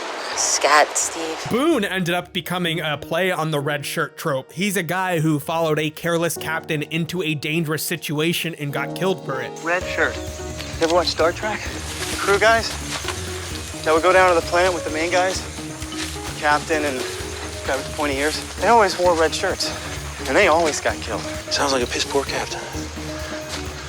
Dr. Arts was introduced as an annoying scientist in the first season just to be blown up while explaining the dangers of dynamite. Then, Nikki and Paulo were brilliantly red-shirted by Adam Horowitz and Edward Kitsis in the episode Expose. Nikki and Paulo's characters originally had different intentions when they were introduced, but when the show was told it could end midway through season 3, they decided to refocus and kill them off. With over 80 episodes at this point, it blows my mind that they've never picked off the background extras like this. I mean, it seems like something they could use frequently to build stakes. Most of these characters have less lines than like Tom. I can imagine that took a lot of restraint. I do believe the presence of the background extras do add dramatic weight to the community on the island. Jack leading the entire group up the mountain before calling the freighter is way more triumphant with the entire group of people to lead instead of just the recurring cast of characters minus like half of the group who are off doing other things. The scale of the action would feel so much more minuscule, especially since a lot of the show has to do with the stress of being a leader. So now the mercenaries have arrived at the barracks. An extra takes a direct shot. Sawyer tries to take cover, but he's not really sure where the bullets are coming from. A few more extras come out of the door right next to Sawyer, and they're picked off one, then the next. So yeah, I love the moment where the background extras are picked off. I think it's so fucking funny, and it creates a fun, thrilling, yet morbid undertone before the real dramatic weight shifts. Sawyer runs to get Claire, but the whole building is blown up by an RPG. They noob tubed her. They just want Ben to surrender, whatever the cost. Though I shouldn't be joking right now, some of you might not know Claire is found in the rubble, alive. And then Hurley helps them find a way into the barricaded house. Ben previously said there would be no way for him to get back in. They are secure. And not a beat later, there's a knock at the door. Just a regular old knock. It's Miles. They've given him a walkie-talkie to negotiate with Ben, but Ben won't hear them out. Well, then they've badly miscalculated. Until Miles confirms who they have as a hostage. Ben's daughter, Alex. It's your daughter. This is a map to the temple. It's a sanctuary. Maybe the last safe place on this island. Hello. Like everyone else on the freighter, Ben already knows the man who is holding a gun to his daughter's head. His name is Martin Keamy, former US Special Forces turned private mercenary. Ben implies Keamy has done some pretty appalling things while being a gun for hire. Yet somehow, he's confident that Keamy will not shoot Alex. Keamy tells Ben to give himself up, but he won't. Not even for this. Keamy gives over the walkie-talkie to Alex, who pleads with Ben, telling him that she's watched her mother die and her boyfriend Carl die. But to Ben, these are the two people who he viewed as getting between him and his daughter. How much more serious can the situation really be to him? He has reason to believe Keamy won't do it, and he tries to call his bluff, making the worst mistake in the entire show. She means nothing to me. Ben describes their direct history, ignoring the 16 years they've spent together. He tells Keamy that she's a pawn to him. We'll learn there is a bit of truth to that statement, but it's his most blatant and painful lie he tells during the entire show. Keamy shoots Alex, and Ben watches his teenage daughter fall over limp. Keamy glances at Ben. He's annoyed that he's had to go this far. And Ben just can't believe Keamy actually did it, saying something to himself that no one else really understands. He changed the rules. Under the intensity of the situation, John and the others start squabbling about their next move. The mercenaries fall back, disappearing behind the tree line. They figure out they're waiting for sundown, quickly approaching. Ben is not in the mood for discussion. He goes into the back of his closet and locks himself in. Mood. Inside his secret closet entrance, he opens another secret compartment leading into ruins underneath his house. Saeed thinks he's so smart looking behind the bookshelf. I would say he only scratched the surface, but the bookshelf already did that for him. Saeed didn't even scratch the surface. Literally. This show and all their direct visual metaphors. How do they think they're not playing like chess when writing this? Ben comes back upstairs, telling everyone to hurry out of the house and run towards the tree line, toward the gunfire. Everyone is confused until they hear it. The all too familiar wail and rattle of the smoke monster. Sharing Ben's rage, the monster violently attacks the mercenaries, who are helpless to fight against it. Ben tells everyone to run ahead of him. John asks why he's choosing to stay back, and Ben chooses not to take offense when John needs to be reminded of his humanity. I have to say goodbye to my daughter, John. Ben just broke his daughter's heart before watching her unceremoniously gunned down. A horrific follow-up to watching her mother get gunned down shortly before. When Ben embraces Alex's corpse, Michael Emerson's performance communicates immediately that he understands the entire gravity of the situation. His teenage daughter has just been gunned down right inside his little gated community. Ben, the cold and calculated observationist, will be forced to revisit this in his head forever. And in return, he will be banished from the place he's pursued his entire life. The rest of the group rendezvous in the woods. When Ben returns, John takes a moment to acknowledge Ben's loss, but immediately refocuses, expressing his anger about Ben lying to him, previously saying he did not know what the smoke monster was.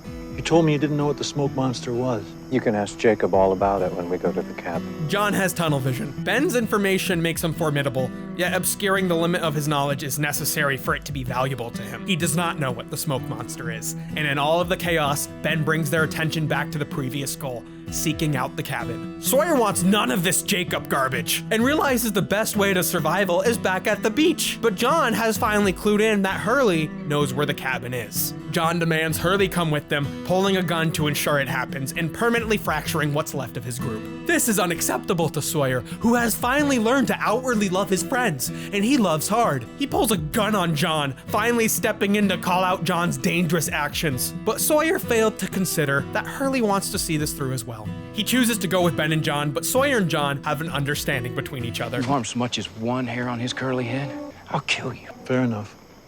Fair enough. In the final scene, we get a confrontation being built up to the entire season. In the future, years after the action on the island, Ben enters a lobby, ready to attack the lobbymen to get where he needs to be. He's had a mission this entire time, and he's able to slip through the final barrier between him and his target. Ben makes his way up to the penthouse, sneaking his way into the bedroom of Charles Widmore, currently sound asleep in his bed. Ben doesn't have to raise his voice to wake him or to express his rage. Wake up, Charles. Charles gently awakes, not surprised to see Ben in his room, even comparing him to a little rat. Like a rat. But Ben snidely comments on the bottle of whiskey Charles keeps next to his bed, his prized Makuchian. Neither one of them are good in the head. And holy 4 seasons into the show and I've never commented on the fact that the whiskey brand is called Makuchian? Okay, so Ben tells this bastard that he broke the rules, and now Ben's gonna break the rules and kill Widmore's daughter. Yeah, get that motherfucker back. But wait, no, his daughter is Penny Widmore.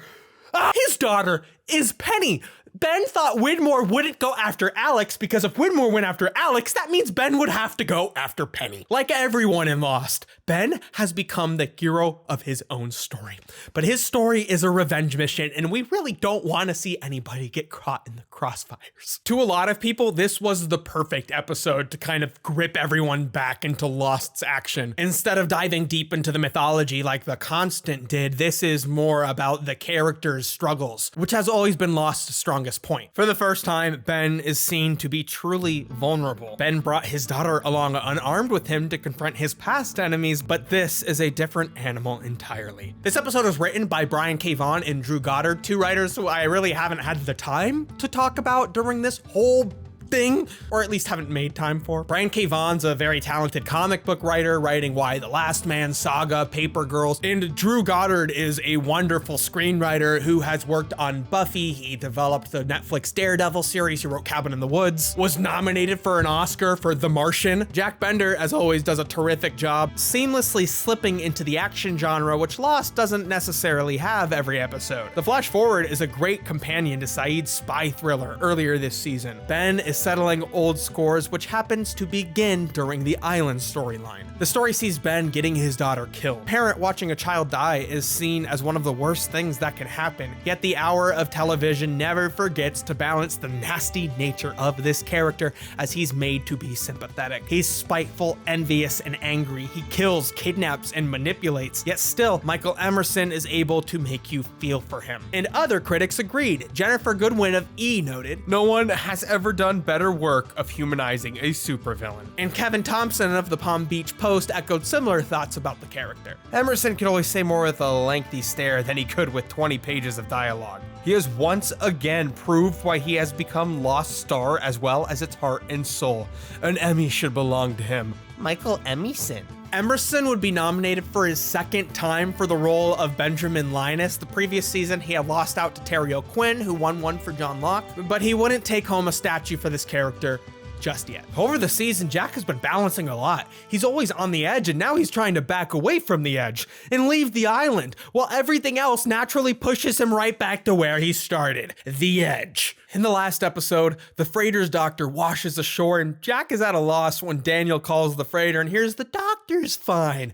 Jack is so on edge and so unchill, and finally he faints from the pain he's been trying to ignore. If he could, he'd lie about it, but his girlfriend Juliet's a doctor too, and she knows that Jack's appendix is bursting. Holy Hey, on this island, only 1 out of every 2 doctors agrees about that, though. The writers for this episode, Adam Horowitz and Edward Kitsis, put it perfectly for why this storyline hits so hard. It feels like something they would have gone to during the first season of the show. What happens if something happens to the doctor? What if the doctor needs urgent medical attention? The others had to ask themselves that when they found Ethan with a bullet in his head. But here at Billiam, we don't even know who Ethan is. Tom Hanks' self-dental surgery in Castaway is immediately brought to mind when I think about this storyline. It's your appendix, Jack. Juliet, the doctor, tells Jack that his appendix has to come out, and Jack, the surgeon, not wanting to be shown up by Tom Hanks playing a FedEx delivery man, says he wants to be awake and do it himself even. I don't want to be unconscious. We can use the lidocaine to numb the area. I'll show Tom Hanks playing a guy on a desert island. Despite their romantic relationship and her medical professionalism, Jack does not trust Juliet's judgment when she says that he should not be conscious for the surgery. How are you gonna watch?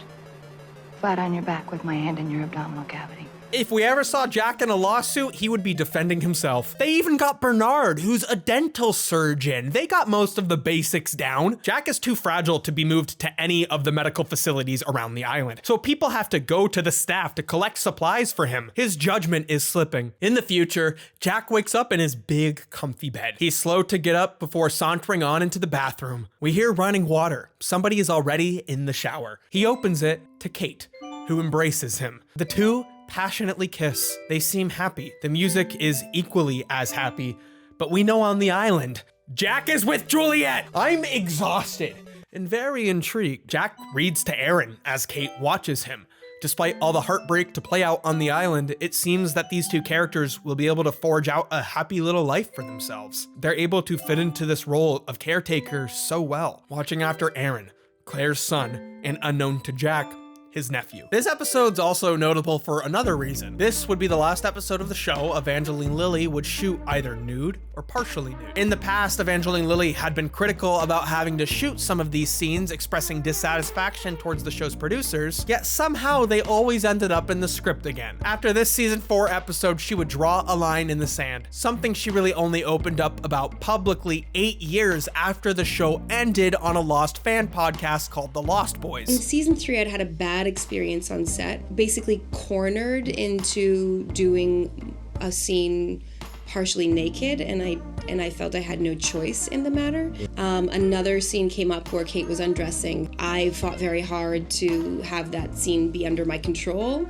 and I failed to control it again. I then said, that's it, no more. 8 years after the series ended, J.J. Abrams, Damon Lindelof, Carlton Cuse, and Jack Bender would all get together to release a statement to Entertainment Weekly, taking an apologetic tone, notably in the wake of the Me Too movement. On the island, Jack literally has to start fainting and passing out all the time before agreeing to surgery. And he thinks he can stay awake for it? He fights Juliet on her judgment and ultimately asks for Kate to be present during the surgery? We can use a mirror. Kate can hold it. Not Bernard, the dentist. It's non-negotiable for Jack. Kate has to be there, which makes Juliet feel just great. Bernard, the dentist. I want it to be Kate. Bro, why would you say that? You just want her to sew you up again, because you're a little freak. Meanwhile, Sawyer and Claire walk back to the camp, and Miles is gonna join them, trying to separate himself from the problematic mercenary group. On the walk back, Miles collapses, having walked over the bodies of Russo and Carl, recently murdered. Sawyer recognizes Carl immediately, no doubt feeling a quick moment of grief before pointing the blame towards Miles. How'd you know they were down there? Your buddies do this? They're not my buddies, man. Oh, things are going wrong. In the future, Jack takes a break from his idyllic life and goes to visit Hurley, who has remained admitted inside Santa Rosa Mental Hospital. He hasn't been taking his meds. Jack is frustrated with Hurley's claims that they weren't supposed to leave the island, just as he was with Lux.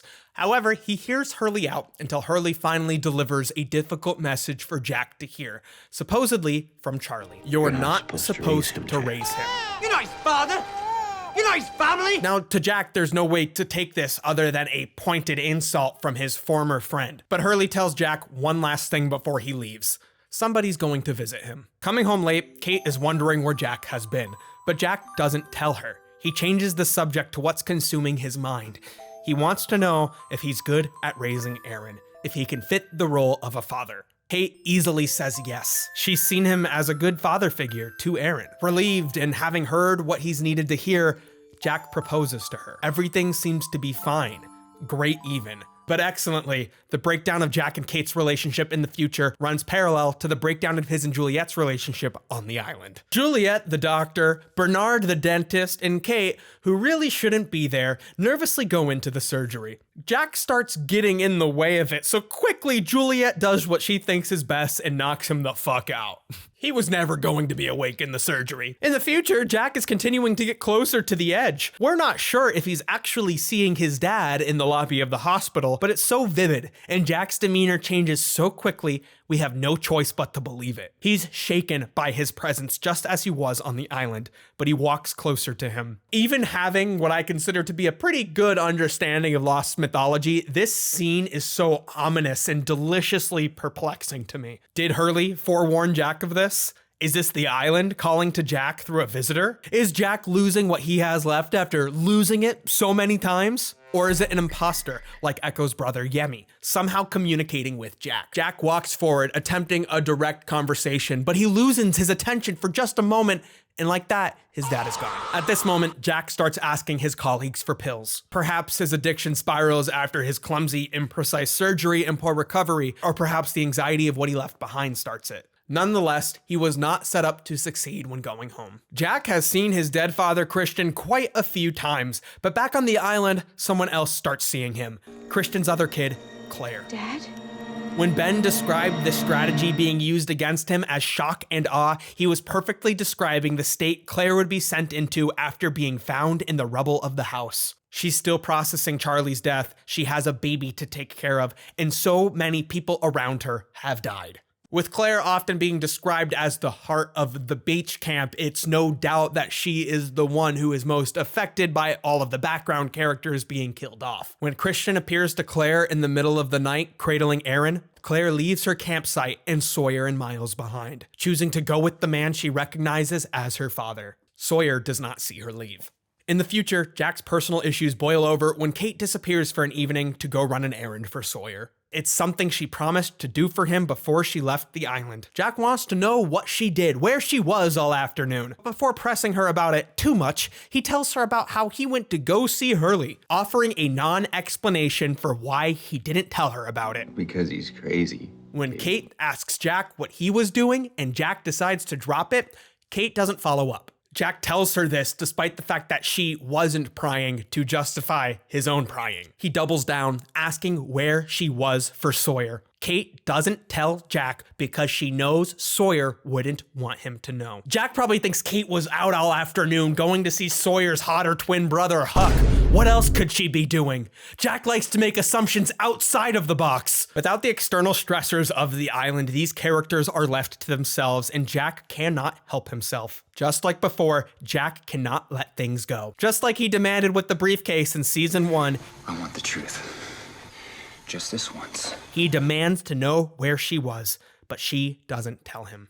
Charlie has told Jack he is not supposed to raise Aaron, and now ironically, like Charlie, Jack has a newfound drug addiction. I'm sure there's implications about what Charlie said to Jack in that. But maybe Charlie's just saying, no, you can't do that. I tried doing it. It was too difficult. That kid's fucked up. He'll get you addicted to drugs. On the island, Juliet directly asks Kate about Jack, telling Kate that she believes Jack's feelings for her are Jack masking his own feelings for Kate. Kate does not think Juliet is wrong and thanks her, all while Jack sits there, supposedly under anesthesia. But when Kate leaves the tent, Juliet looks to Jack and tells him that she knows he's awake. I know you're awake. He's been listening and eavesdropping on them talk about him this entire time. I think Juliet may be done with him. With Jack's father dead, Claire on the island, and Claire's mother in a permanent coma, there is no way for Jack to find out about Aaron. Yet, when Kate questions Jack being around her son, Jack has a nasty and quick refute. You're not even related to him. Does he know that Claire is his sister? You know his family? That Claire and Jack were related. He doesn't even know who Claire is. But he's overheard an allusion to her, and now Jack has threatened the stability of the family they've created. Jack is not safe for Aaron and Kate to be around. He leaves, ending their relationship on the same angry note they routinely found themselves repeating on the island. On the island, by the time Sawyer wakes up, Claire is gone for good. Miles confirms to Sawyer that he saw her walk away with somebody, but chose not to go after her because protective Sawyer had previously threatened him to stay away from Claire. Sawyer goes rushing out into the jungle, only to find the abandoned Aaron. Would Christian have left his grandchild here? Sawyer reaches down and grabs the baby, barely visible underneath the tall flora of the island. Claire is nowhere to be found. She's been loosened. It's not until the 11th hour of season 4 that we finally get a story about the fiercest driver of Lost's overarching plot. Despite being here since the first season, the show has waited to reveal one more story thread about John Locke's past. The one that shows us he's absolutely correct about everything. John Locke is born prematurely to his teenage mother. She wants to keep him, but ultimately chooses not to after he's held away from her at the hospital for several weeks following a premature birth. John's own mother turns away from him until later in his life. We know the older guy taking advantage of her right now, John's own father, will come back to enlist her help to con John later in his life. On the island, John, Ben, and Hurley look for the cabin. Hurley was the last to see it, but the three do not really have a clear direction where to go beyond Hurley's memory. They make camp, and while they sleep, John has a vision. It's Horace from the Dharma Initiative. He helped Ben and his father come to the island. And later, he's the only man Ben seemed to give any mind after he massacred the entire initiative, taking a moment to close his eyes and show him some level of respect. This isn't the first time John has met someone he doesn't know in a dream, previously meeting Echo's brother Yemi at an earlier moment. Or is it them? Horace is building the cabin. It was his place to get away. Like the reclusive leader of the island people and Jack, who struggles with being a leader, Horace too wished to get away from the people he led. The Dharma Initiative, a shared wish taken advantage of by Jacob after Horace died. He's like, nice cabin, dude, mine now. John wakes up and suddenly he knows where to go. The Dharma Initiative mass grave. Ben has long been aware of John's connection to the island, a connection he envies. He can only look up with disappointed expectation when John finds the cabin's plans inside of Horace's jumpsuit. Of course he knew. The plans include the cabin's original location, a great place to start looking for it. John tells Hurley that he's free to leave since he knows where he's going finally, but Hurley states his intention to find the cabin with John. I think I'll stick with you guys.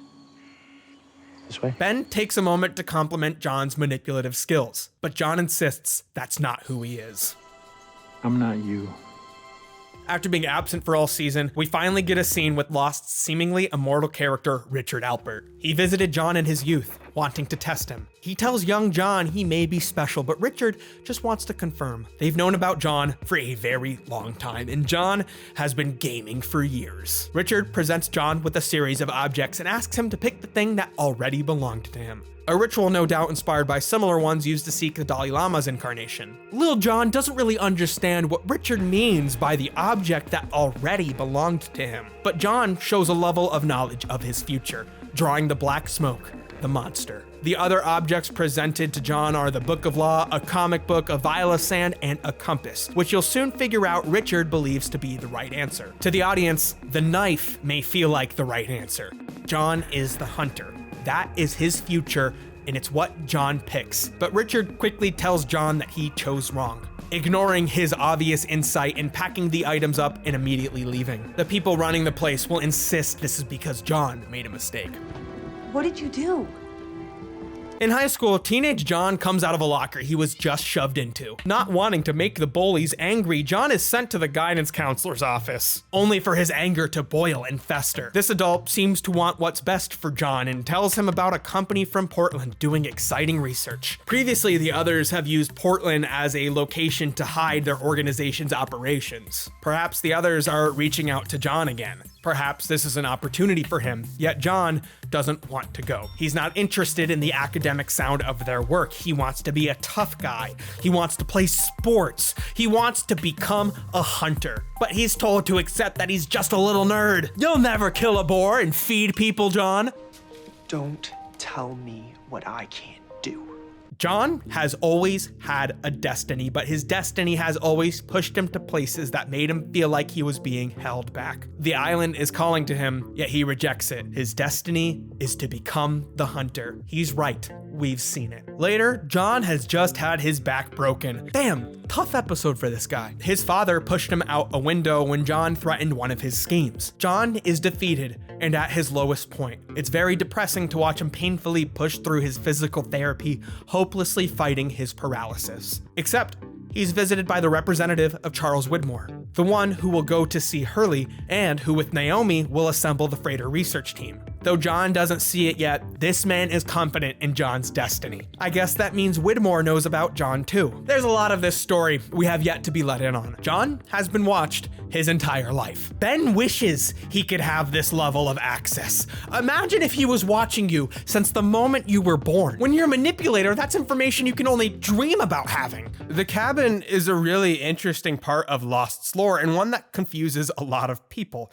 It's trippy as fuck, and between things moving around the room in season 3, the appearance of a ghost, and the cabin moving through the interior of the island's jungle, its presence really reminds me of the Evil Dead trilogy. The cabin in that series distorts and creaks as things fly across the room, and of course, like Lost, the Evil Dead series progresses like an insane progressive rock song, evolving as a trilogy throughout each film, beginning as a dark horror film to a horror comedy, and ultimately a time travel action adventure film which takes the fight against evil back into the Middle Ages. Like the Army of Darkness, Lost is about to go off the rails. Also, please watch Ash vs. Evil Dead. On the island, finally, John, Ben, and Hurley locate the cabin. John goes inside to talk to Jacob, but Jacob is not there. Instead, John meets Christian, Jack and Claire's father. You know why I'm here? Christian says he can speak for Jacob.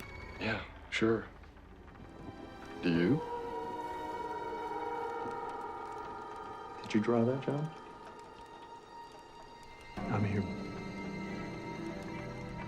because I was chosen to be. And John is a little nervous to see Claire there, but Claire seems to be a little different. Don't worry, I'm fine. I'm with him.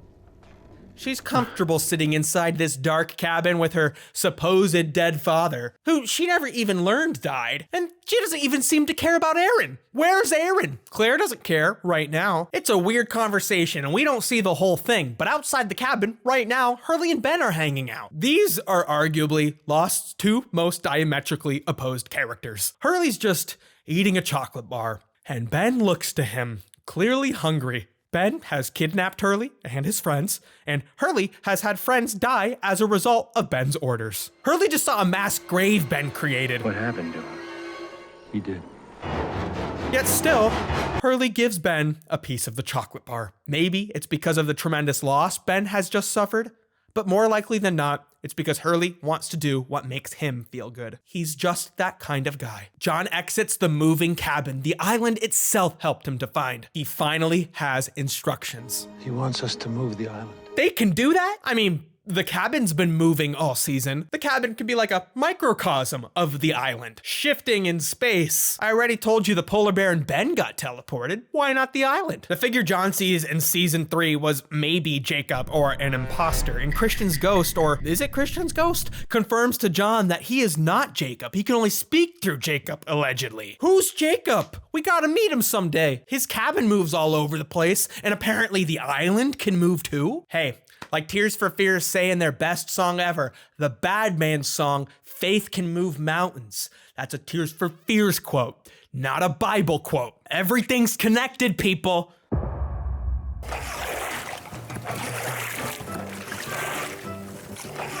Nothing like a controlled gas range out on the open sea.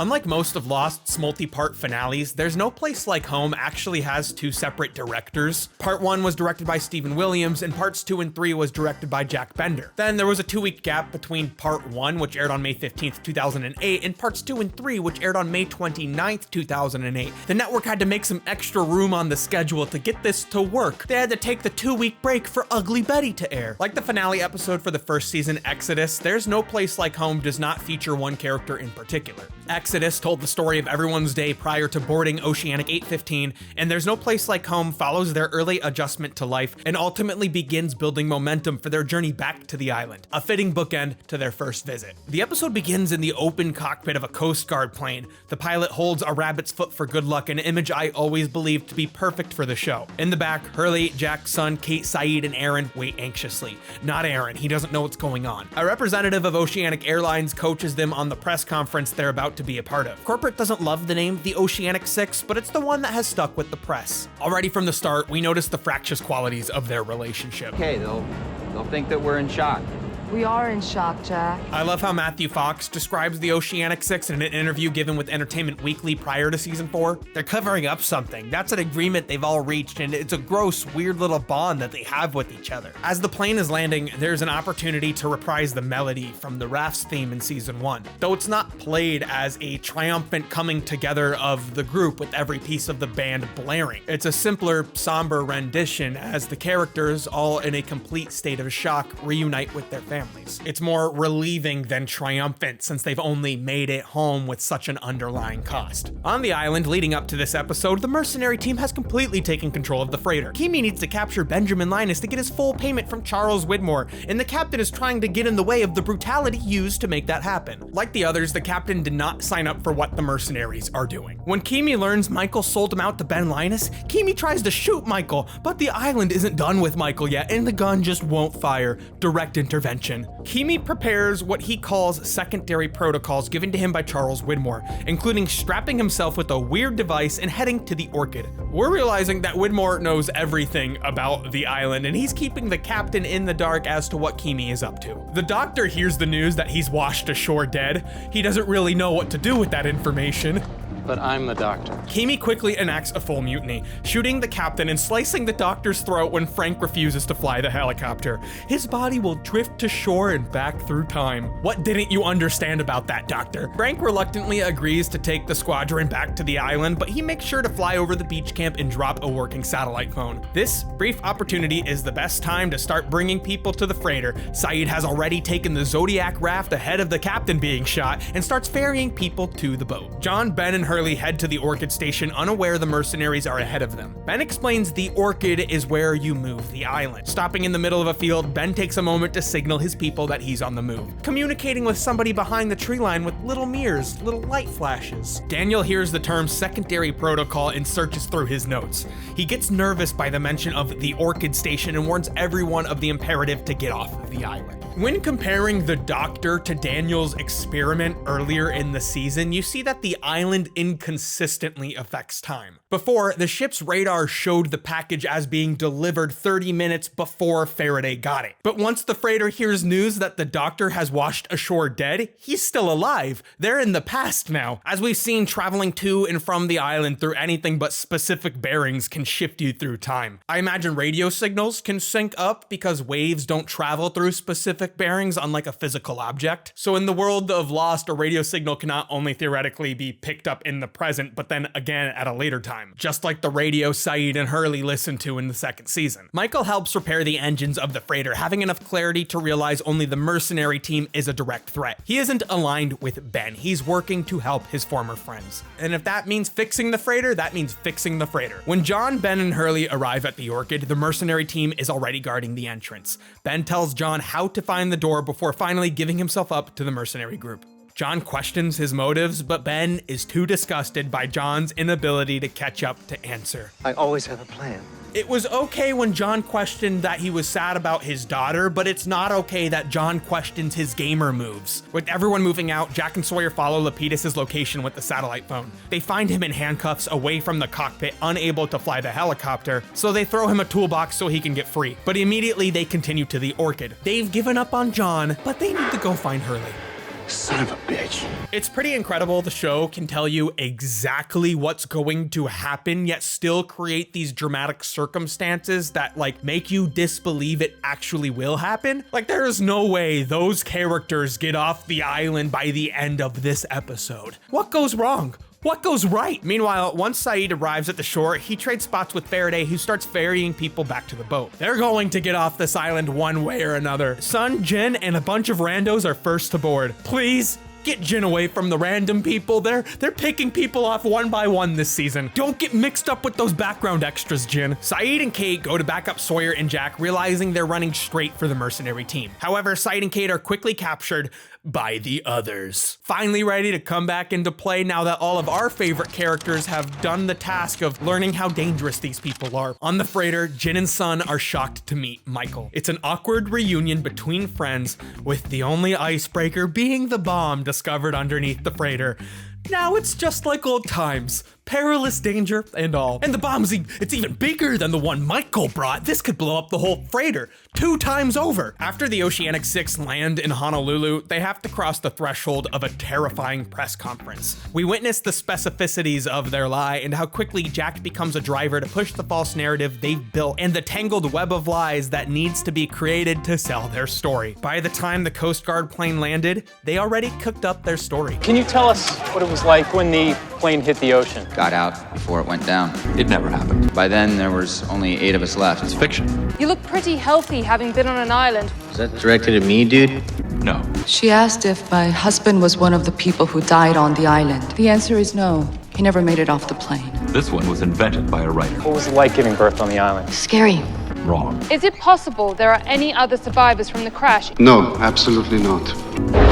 The timeline explored in the flash forwards for these episodes are really split between the first part and the second and third part. Part 1 really acts as a sort of season finale for all of the character flashback stories, which have all kind of played out as their own individual dramas. They reunite with their families, and every emotional thread continues directly from the flashbacks. Happy and tenuous relationships abound. Sun's father has no idea how to greet his daughter, and I love the detail of Hurley introducing Saeed to his family, seeing that no one is there to greet him. The first character loose end we see to wrap up happens immediately following the press conference. The Oceanic rep asks Saeed to step out of the conference room. Somebody is there to see him. Noor Abed Jazim, Nadia. Saeed steps outside to see her, the woman he's been searching for years. He boarded Oceanic 815 believing he'd be finding her, finally, but he wasn't even sure if she was still alive. But now, they're finally reunited. Though we already know Saeed's happiness will only last for a moment. He will bury her after she's caught in the crossfires of a conflict Saeed had been a part of on the island. At home, Hurley has announced he will be giving up his lottery money. That money was bad luck. Though presumably he also receives a cash payment from Oceanic. We don't know if he thinks that money is cursed. One day, arriving home, Hurley hears faint yet distinct whispers coming from his backyard. When he goes outside, he finds simply an island-themed surprise party. It's so fucked up. All of his friends are in attendance. A very inappropriate theme they all play along with because, you know, Hurley's parents only think it's so out of taste. Interesting choice of theme. Yeah, Mom really doesn't get it, dude. If they knew about the smoke monster, they wouldn't have done this without a barbecue. Finally, Hurley's dad takes the time to show him what he's chosen to do while his son has been missing. Believing he had lost his son he had only recently been reunited with, he chose to fix up the Camaro, which Hurley and his dad had worked on when he was a kid, something which Hurley held on to. Though Hurley is unable to see the love behind this action when he reads the mileage and odometer. The mileage is 4/8/15/16 and the odometer reads 23/42. Maybe they do know a little bit more about the lost mythology. They're fucking with their son here. And that's what Hurley thinks too. He thinks his dad is playing a trick on him and his paranoia comes back in a wave. Of course, Hurley will go on to crash this car, which we see in the season 4 premiere. For a while, everyone except Sun is living in LA, and it seems they infrequently got together and attempted to hold together their friendship. Meanwhile, in Korea, Sun is quick to use her money from Oceanic to make a move against her father. Her father used and abused Jin for a long time. They were on the plane to do a job for her father and to run away from him. He pulled them apart during their marriage and it led to Jin's death. She blames him in part for the death. The identity of the other person she blames goes unsaid. Her father protests her confrontation and demands respect, but Sun, she just bought a controlling interest in his company. He sits his ass down and continues listening. Sun tells him that they'll be making some changes once she has her baby. She owns him like he owned her husband. Sun is the girl boss to end all girl bosses. She gatekeeps her father from his own company, though she's working on not gaslighting her husband, something she's had an easier time with now that he's dead. And finally, we get closure for Jack, the little baby boy. Although his father's body is nowhere to be found, with his arrival back home, a proper funeral is held for his dad. If you really think about it, they probably held another funeral for the both of them. Guess they gotta redo that. Jack gets to say goodbye and his new island friends are there to support him, all except Sun. She doesn't need to see Jack's dead dad. Jack is able to obtain a level of peace from this funeral, with Kate later showing surprise that Jack is able to talk about his father in an affectionate way when he starts to raise Aaron. Though it won't be enough. This is a far journey from the man who was paralyzed with grief when Sawyer was able to tell Jack about the conversation he had with his father back in season 1. You have what it takes. Jack finally feels like he's able to close this chapter in his life, but immediately following the funeral, his entire understanding understanding of his family and his father is upended. With the funeral over and people leaving, somebody takes a moment to say hello to Jack. We've never met this character, but we already know part of her story. Her name is Carol Littleton. She was a friend of Jack's father. Jack knows his father frequently cheated on his mother, but he doesn't know who this is. She offers her sympathies about Jack's loss. Then she shares with Jack what she believes to be a strange coincidence. Her daughter, Claire, was on Oceanic 815, and Claire is Jack's sister.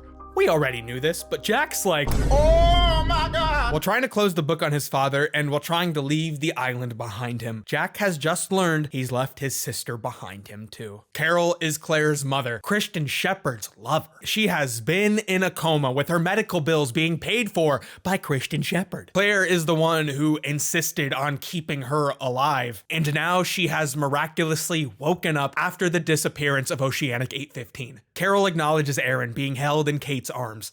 At this moment, the three of them don't know that Aaron is her grandson. Their entire relationship, they knew who Aaron was to Jack. That's why Jack didn't want to see him. Damn, that's his nephew. Jack looks at those little chubby baby cheeks and thinks, that man looks like my father. And yes, he uses that man to describe the baby. Although Jack clearly starts to see his father in himself, not the baby, which he doesn't acknowledge as a grown man, but sheesh, I gotta go get a haircut.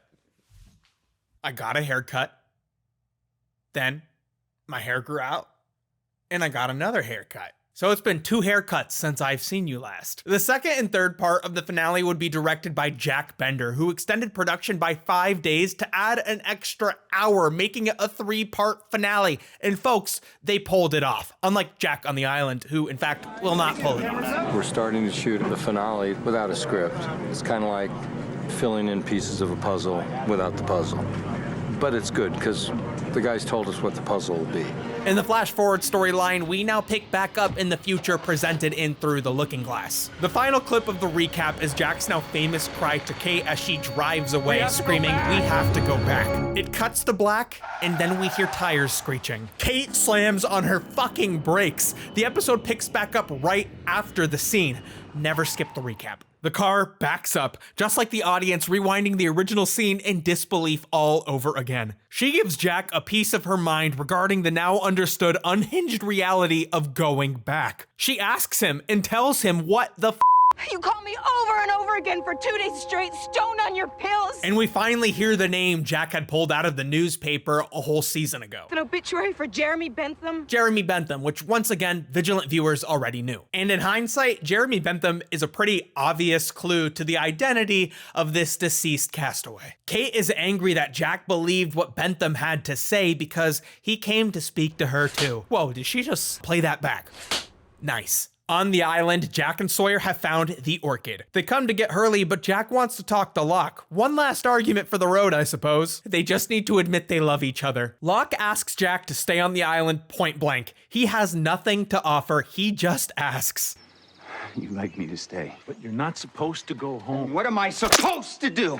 John's argument has devolved into, come on, you know you want to. Jack always says no, yet he is always listening, giving John another chance. Like he cares about him or something. Meanwhile, Desmond, Jin's son, and Michael deal with the bomb. Desmond wants to disarm it, but he doesn't feel comfortable pulling a wire. Saeed, the tech guy, could have disarmed it, but he's busy on the island where the others have clashed with Kimi. Kimi is taking Ben to the helicopter. He's ready to go, but then Kate runs out of the jungle. She explains the others are pursuing her, so they hold her in Ben, while Kimi and the mercenary team spread out to look for Ben's people. Kimi is so over it. Working with Kate and Saeed, the others ambush the mercenaries, using stealth from the trees and simpler tools to take them down. But that's not all they have. A grenade is tossed at Kimi and he instinctively kicks it over to one of his buddies.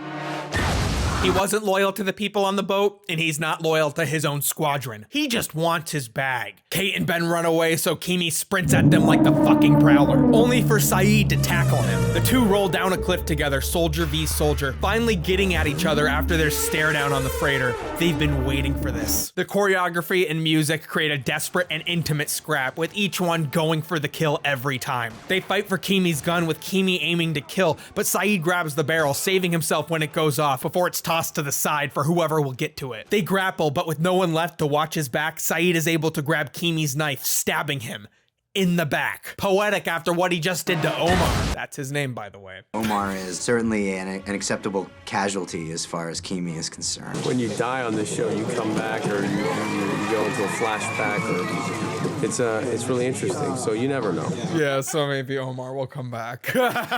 It's not too late. Kimi hobbles forward towards his gun, but Saeed improvises, hitting him with a huge fucking branch. Like a whole tree, actually. Saeed's insane. On the ground, Kimi gets on top of Saeed, but Richard shoots Kimi in the back. It's over as quickly as it started. Despite the danger he was just rescued from, Ben still loves being a little shit, asking Kate specifically to cut him free from his zip-tied handcuffs. She's aware of his intention because he's always taken the opportunity to handcuff her, reminding her of her past, but she does it nonetheless. Ben asks Richard what their arrangement with Kate and Saeed was for helping. Then he quickly agrees to let them go. That's it?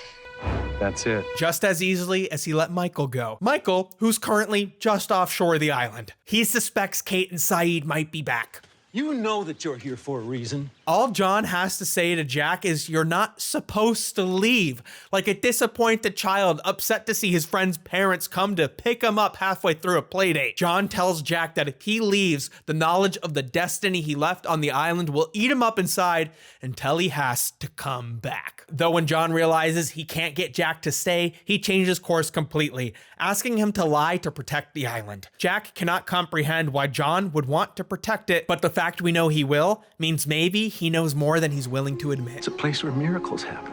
Specifically at this point in the series, I feel this desperate plea to John to tell Jack about the miracle that happened to him. The island healed him, yet still, if Jack heard of this, he would find some other way to explain it. John wants Jack to believe in this for himself. And of course, we know that he will. He's just not ready yet. So John tells Jack to just watch what's going to happen. He knows he will move the island. But instead of these two arguing to their heart's content, their goodbye is cut short by Ben's arrival back at the Orchid. Ben told John that the entrance to the new hatch was under the Anthurium, so John had no idea what that meant. Couldn't find the Anthuriums, could you? I don't know what they look like. And he's too proud to ask. So he's just walking around mindlessly looking for this entrance. Ben reveals an elevator entrance under the pot of flowers and tells Jack if he wants to leave, he has to go now, giving him one last push to end a prolonged goodbye. Walking away, John can't help but to give Jack one last hard truth for the road. Lie to them, Jack.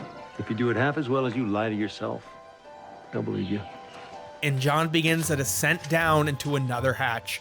Jack watches as he leaves. Part of him wants to join. It's a goodbye that doesn't feel like a goodbye. But just like Ben interrupting their conversation, once John descends past a certain point, they can no longer see each other. They get to the helicopter where Frank takes off with Saeed, Hurley, Kate, Sawyer, and Jack. But the ship has moved toward the beach camp, and the special compass bearings are making it hard to locate. The fuel is running low, made worse by a leak. Lapidus says they should lose some weight, and Sawyer makes an easy decision for himself. He is not desperate to leave, but just in case, he gives Kate a message and some instructions. If you listen closely enough, you can actually hear what he's saying, and fans pretty much figured it out before the show came back. He says, "I have a daughter in Albuquerque. You have to find her, tell her I'm sorry." Kate is naturally shocked and confused at the message. He tells her just to do it, and then he kisses her for the very last time. Jack watches, internalizing every single second. This is what will end he and Kate's relationship later on. He can't accept that Kate would want to fulfill this promise to Sawyer. Sawyer has now shared his final secret with Kate, one that explains the reaction that pushed Kate away. He's abandoned his own child. How could he have another? With the thought he may never leave, he jumps from the helicopter. A heroic sacrifice in his own self-interest. Jack wishes he could have been the one to jump and save everyone, but he's trying to leave too. With a brilliant match cut, Sawyer's descent toward the water cuts to John and Ben's descent down a long elevator, going deep into the subterranean of the island, much deeper than the Swan Hatch. John wants to know everything about the Orchid, its entire history with the Dharma Initiative. Is this the magic box?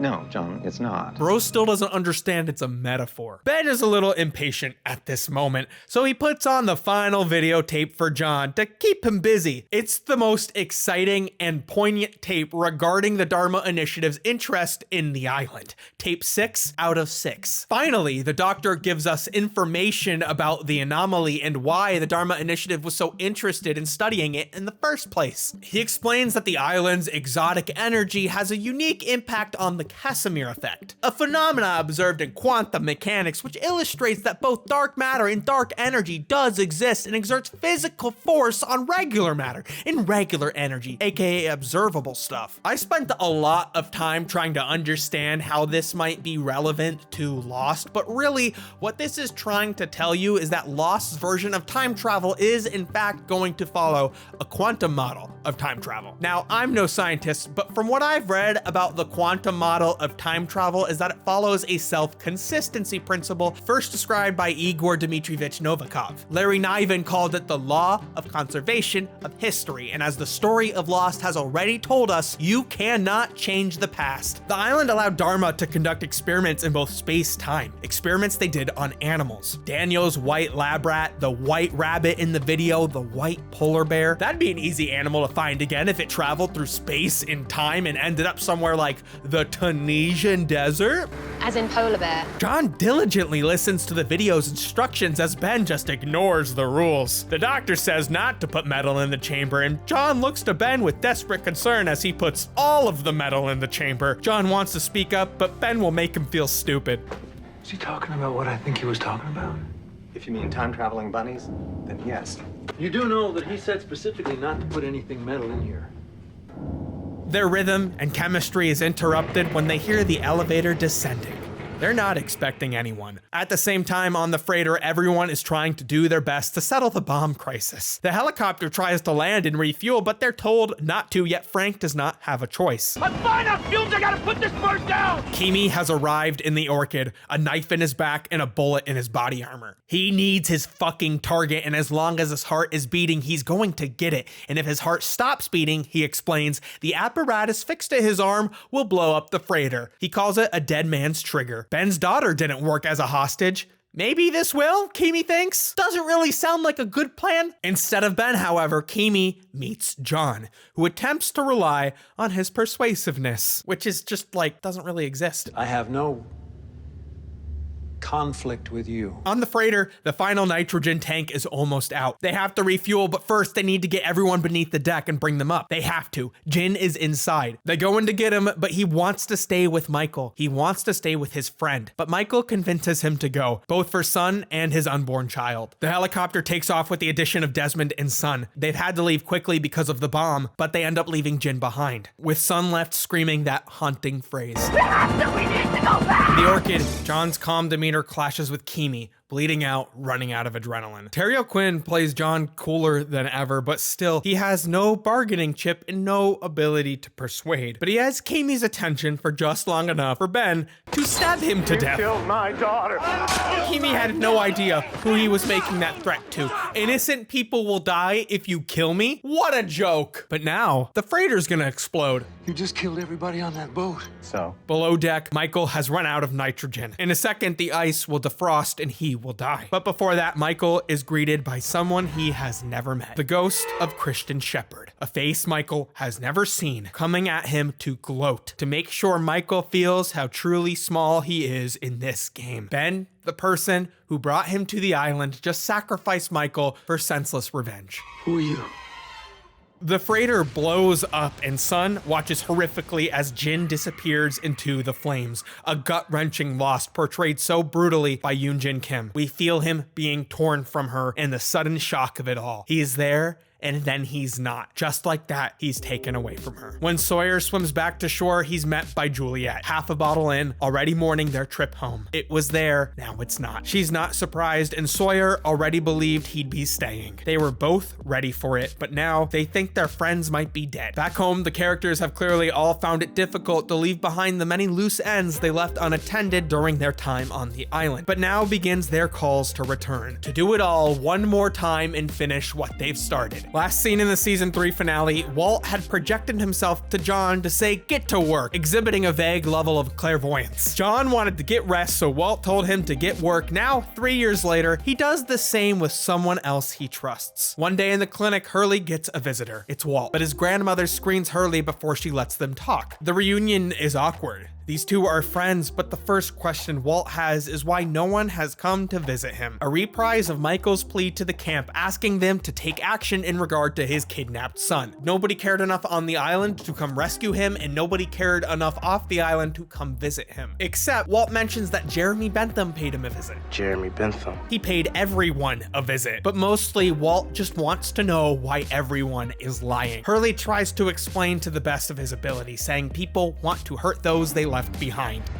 Because it's the only way to protect everyone that didn't come back. Though when Walt mentions his dad, Hurley can't bring himself to tell Walt the truth about his father dying. While both Michael and Walt appear in this episode, the two would never be reunited on screen. Michael is the only character I really think could have benefited from more screen time this season. The fact he interacts with so few characters, and one of those characters is Desmond, who he barely knows, is so weird. It makes his reappearance feel underwhelming, and his self-sacrifice feels so expected. A reunion between Michael and Walt never happening is something Michael's actor Harold Perrineau has actually expressed disappointment about. I wouldn't say I'm bitter, I'm just like the fans, and I got excited when Michael was coming back. Nobody got to see him try to neutralize the bomb. Walt didn't get to see it, Jin got to see it but wasn't necessarily so mad at him, and Desmond, who Michael didn't know at all, was there. I was disappointed more than anything. Like the fans were disappointed. Like I think the fans were disappointed.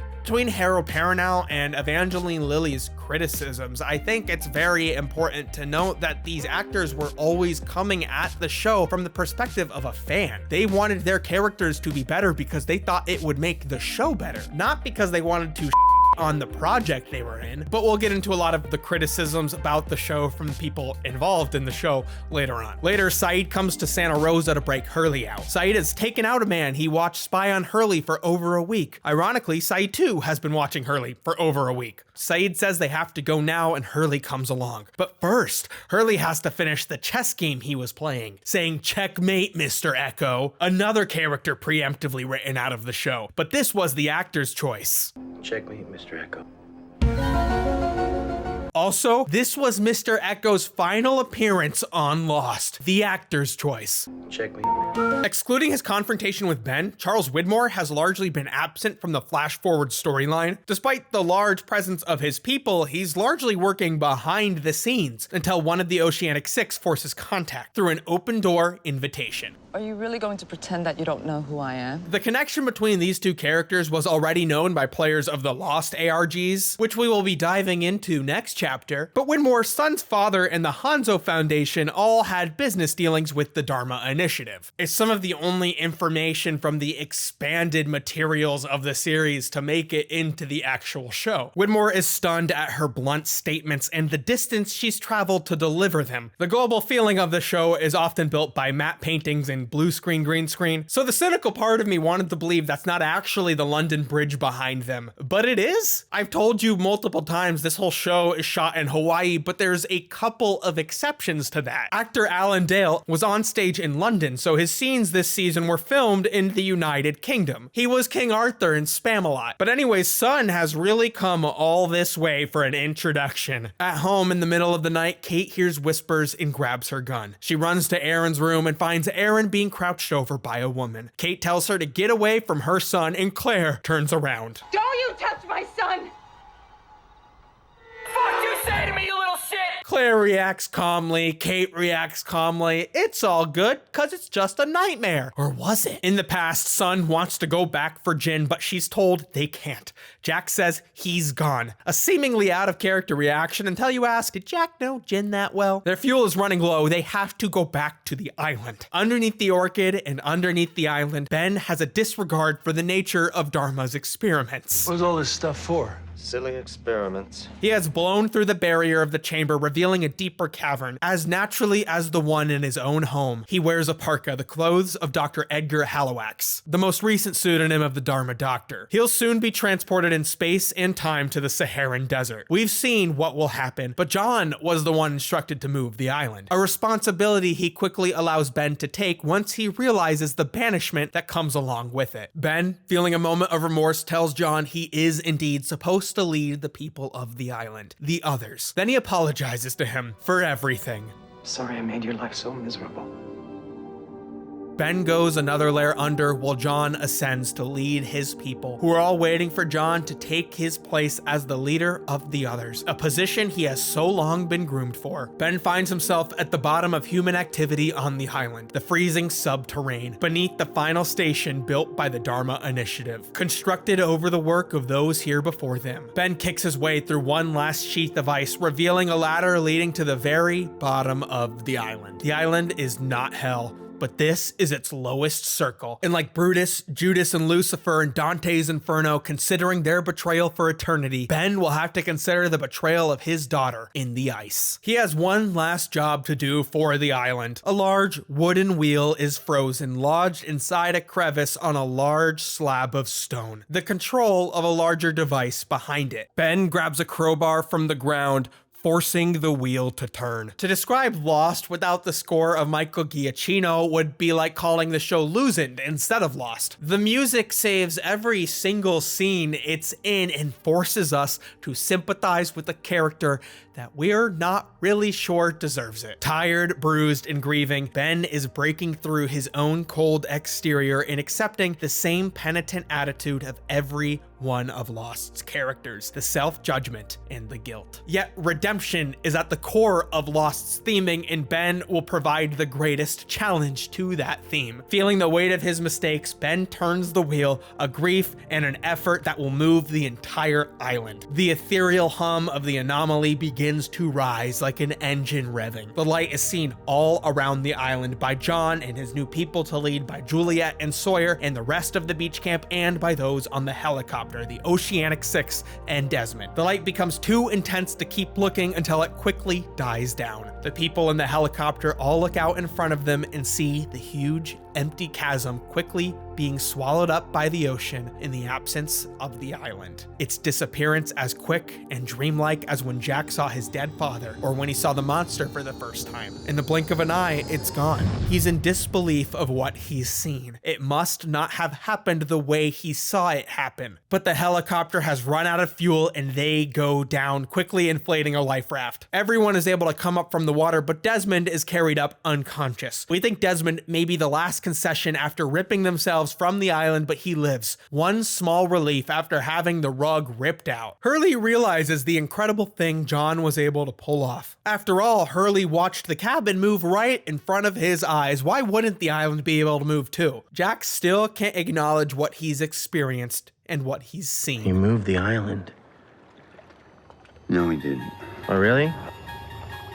Because one minute it was there and the next it was gone, so unless we, overlooked it, dude, that's exactly what he did. If you got another explanation, man, I'd love to hear it. After floating aimlessly for hours into the dark of night, a light from a boat finally shines onto them. A dry relief after Desmond's near-death experience. Yet the crew member seems familiar, and then we hear him shouting for the captain, Mrs. Widmore. Desmond perks up from the name, and he starts asking them to repeat it. The crew members start throwing down equipment, then she looks overboard.